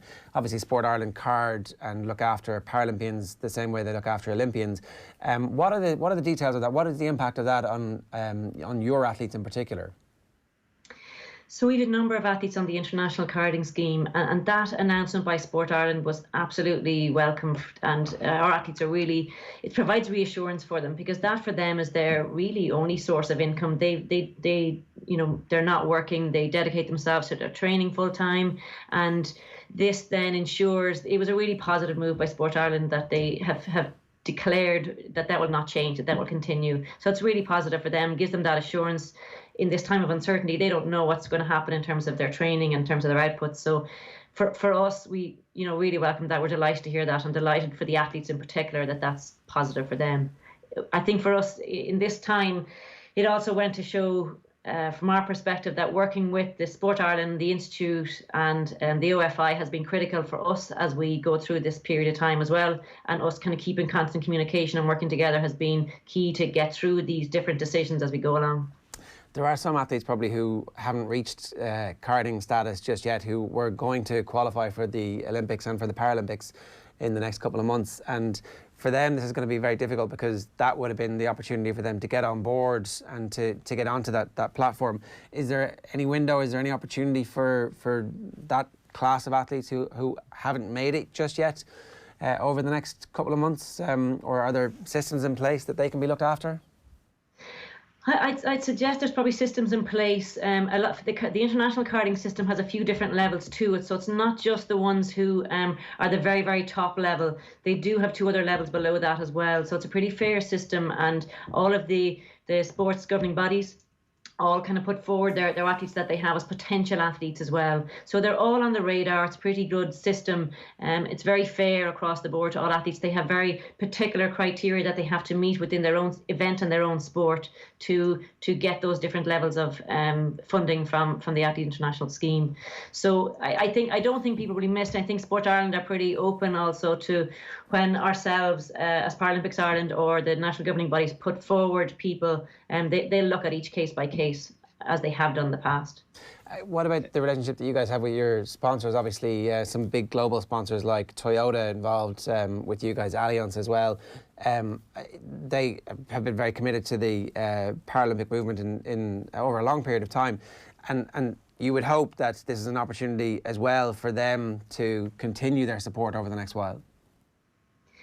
Yes, hopefully. We're really lucky that we have the supporters that we have been in place for a number of years. We have a couple of new ones coming on as well, and they've been superb throughout this. We've been keeping them up to date from our perspective as much as we can as to what's happening, and they've been great to liaise with us and link with us and provide support the whole way through.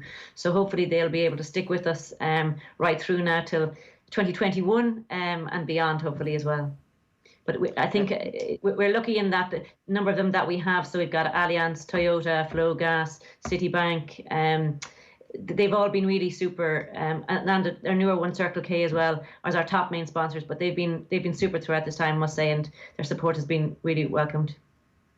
Miriam, I was reading on the International Paralympics website a couple of weeks ago about the potential impact of COVID-19 on para-athletes. I think with a lot of things with this condition at the moment, with this disease at the moment, that we don't quite know the answers to a lot of the questions. Has there been any further light on whether people are more vulnerable, whether para-athletes are more vulnerable to COVID-19, or what has been the directive passed down to you?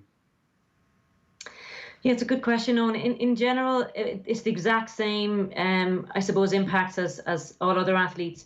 We do have in Paralympics, we do have some athletes that may have more athletes that would have underlying conditions, so they would therefore be in a higher risk category.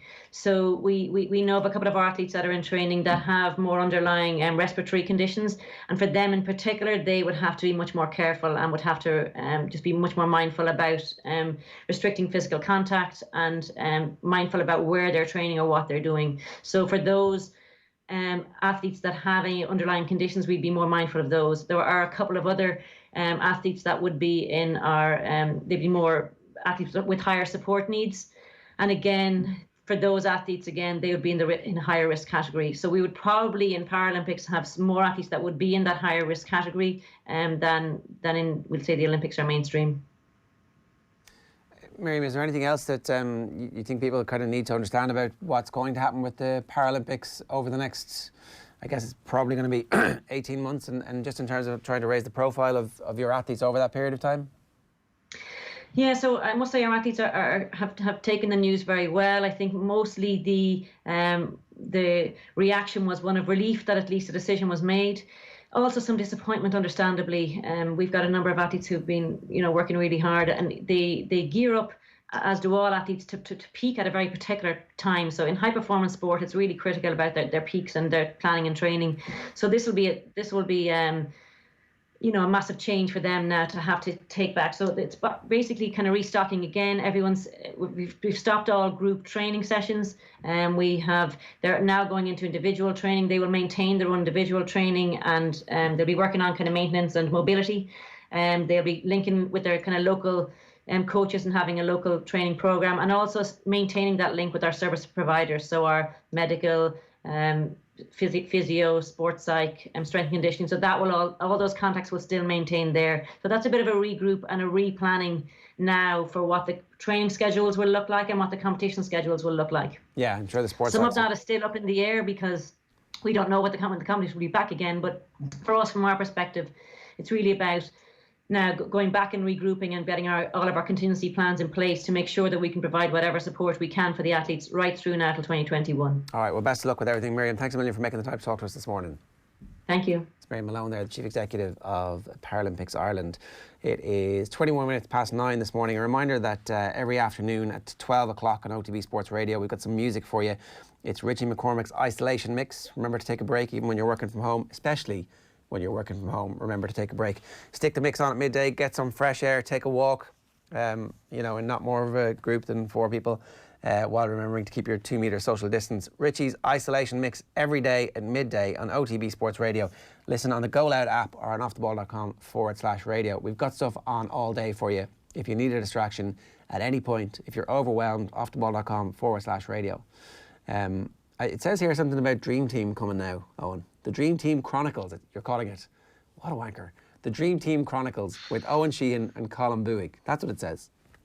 Well, hold on a minute. You're the presenter here. You're the person who... I certainly don't come up with that script. I actually wanted to call it Dream Team Daily and actually abide by what it was called on the tin and do a daily Dream Team show for 2 hours from 7:30 to 9:30. But this particular show just tends to get in the way of a lot of those dreams and ambitions we all have. Your imperial tendencies at this time of global pandemic are noted, Eoin, and we will be having words about this when we come out the other side, that your attempt to take over the world is not going so well and is not going down so well. Off the Couch with Robbie Cannon, live at 1 o'clock on OTB. You have 30 minutes to send a question to Brian O'Driscoll for the OTB Kids Takeover. OTB back on your radios with Joe from 7 o'clock tonight. We're back tomorrow, bright-eyed and bushy-tailed, at 7:30am. Tomorrow's going to be Thursday. Today is Wednesday. We're playing you out with Dream Team Revisited. It's just been renamed the Dream Team Chronicles. The Dream Teamers. The Dreamy Teamers. Eoin Sheahan and Colin Buig. That's what it says here. Up next. OTB AM. This is OTB Sports Radio. The Sunday Paper Review on Off the Ball. When he wants to do something, he does it. A hugely impressive person, apart from being obviously a brilliant golfer. My cousins disliked their dog so intensely that they renamed it Scalacci. Yeah. And the dog was called Scalacci from then on. It's a great piece of journalism. That sums up what he's like. The intro to this is just brilliant. He is an absolute control freak. Digesting the best stories on the back pages every Sunday afternoon on Off the Ball. OTB AM. Okay, so as you might know, I've been binge watching Dream Team for the last 2 weeks whenever this lockdown happened. What is it? Just under 2 weeks now. As you can see on screen with me, it's Colm Buig, one of the veterans, one of the people who watched Dream Team back in the day. Colm, you're very welcome. How are things? Not too bad at all on yourself. I'm good. Are you better now for Dream Team being in your life? See, this is the thing. I'm not quite sure why I've done this, why I've decided to do this to myself. I've quickly realised that this is a nostalgia trip for people like you to say, yeah, get on the Dream Team bandwagon because it was such a good television show.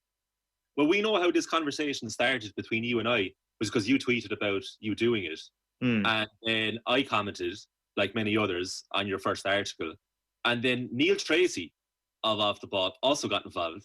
And Neil and I had a healthy disagreement about the prowess of Harchester United's greatest player of all time. Oof. And lo and behold, here we are talking about one of the great TV series in our lifetime. And I was actually, the only thing in this whole process that has shocked me, and I do say shock, is that you hadn't watched Dream Team. I would have had you down Dream Team all day long. I'm shocked. I am familiar with a lot of the characters. Like Carl Fletcher is a household name in UK television. I think that much. 172 Premiership goals. Is that how many he scored? Oh, yeah. Well, he hasn't scored many now in my season, I'll tell you that. Carl Fletcher has disappointed me hugely. Currently, he is serving a drugs ban. So I'm highly disappointed in Carl Fletcher. He has slept with the chairman's widow. He has slept with her daughter. He has slept with Lucy, who is the ex-girlfriend of Dean Hocknell. He's just interested in getting around. He's a bit of a man about town, sees himself as a bit of a ladies' man. Now he's into cocaine. Doesn't strike me as a guy who's going to score 172 Premier League goals, Colm. Listen, the Athletic article on him is going to be unbelievable. You know, the difference between him on the pitch and off the pitch. Like, he's a fascinating character. Like, we were watching like Diego Maradona there over the weekend as Heath Capadia. Like, the Carl Fletcher documentary is going to be outrageous. Because like you're just doing, like, you're tipping the iceberg, because I realise where you are in the series, and I watched the whole thing at the time but haven't seen it since. And I like, this has been 15 years and I can still remember all the stuff that he's about to do that you haven't seen yet. So what sort of footballer does he become? Just as a player? Yeah, just as a player. Oh, like the ultimate number 9.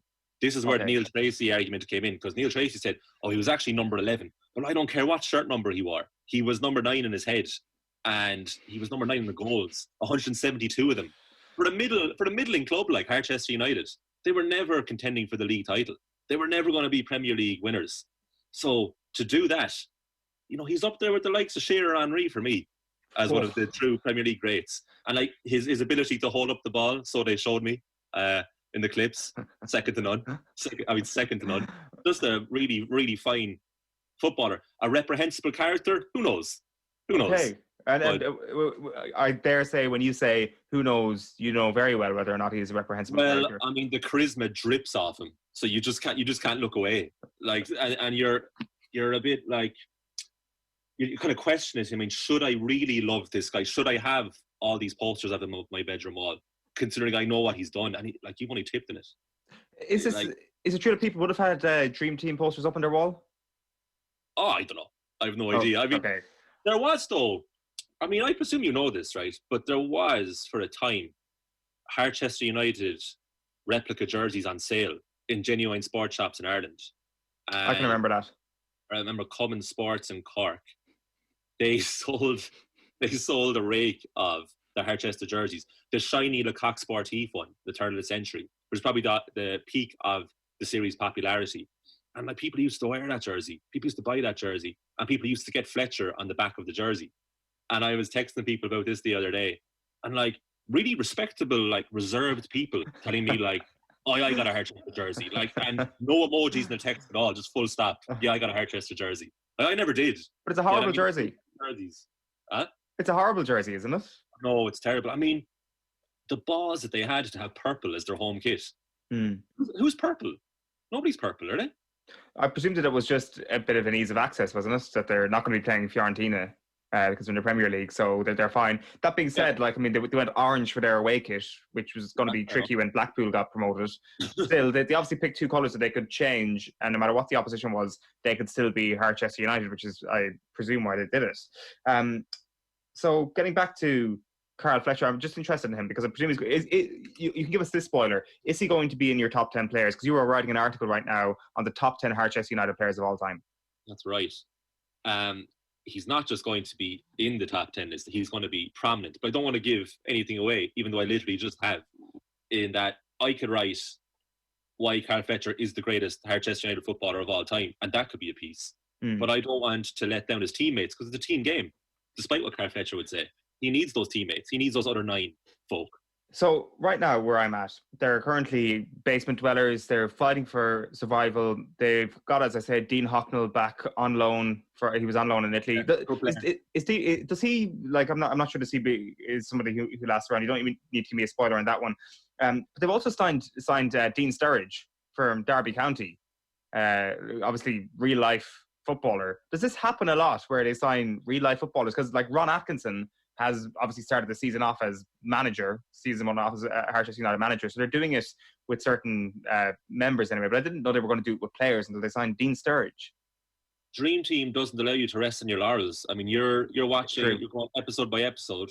And I remember later on in the series, a few series time after that, just watching in a way, 5 or 6 episodes in, I kind of think I know everything about this series. And then this Mario Melchiot pops up out of nowhere.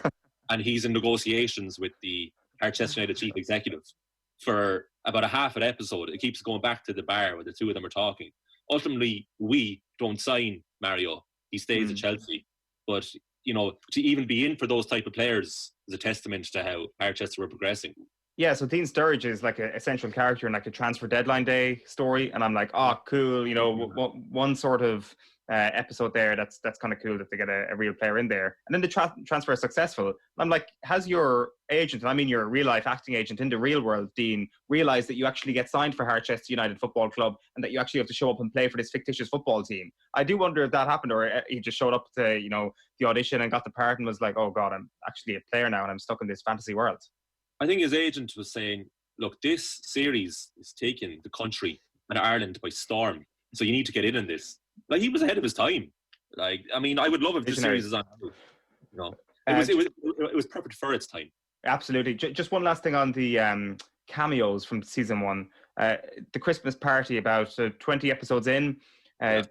Des is up on stage, Des Baker, and he's like making jokes about Chelsea because of whatever, Harchester are Chelsea's rivals or whatever, and he's like, yeah, screw Chelsea. And then the chairman's daughter, Georgina, brings Dennis Wise along as her date, and Dennis Wise is along, and her dad goes crazy at her, and he's like, you've ruined our Christmas, how dare you made a fool of me, you made a fool of the club. And then Dennis Wise is like, can everybody just calm down a bit? It was fantastic. He's really good. So I really enjoyed the Dennis Wise cameo. So it is without question between Ron Atkinson bizarrely, you know, shouting at the chairman at the start saying, I need more money, to Dennis Wise showing up at the Christmas party, to Dean Sturridge getting signed in real life. A lot has happened in season 1 and I'm happy with my cameo lot so far. Oh yeah, that was at a time when Vinnie Jones was in Lock, Stock and Snatch, wasn't it? So Dennis Wise probably thought, I'll have a bit of this. He needs to get on the gravy train. Yeah. You're reminding me of all these players, these real life players, because I was so caught up with Harchester players and all of this.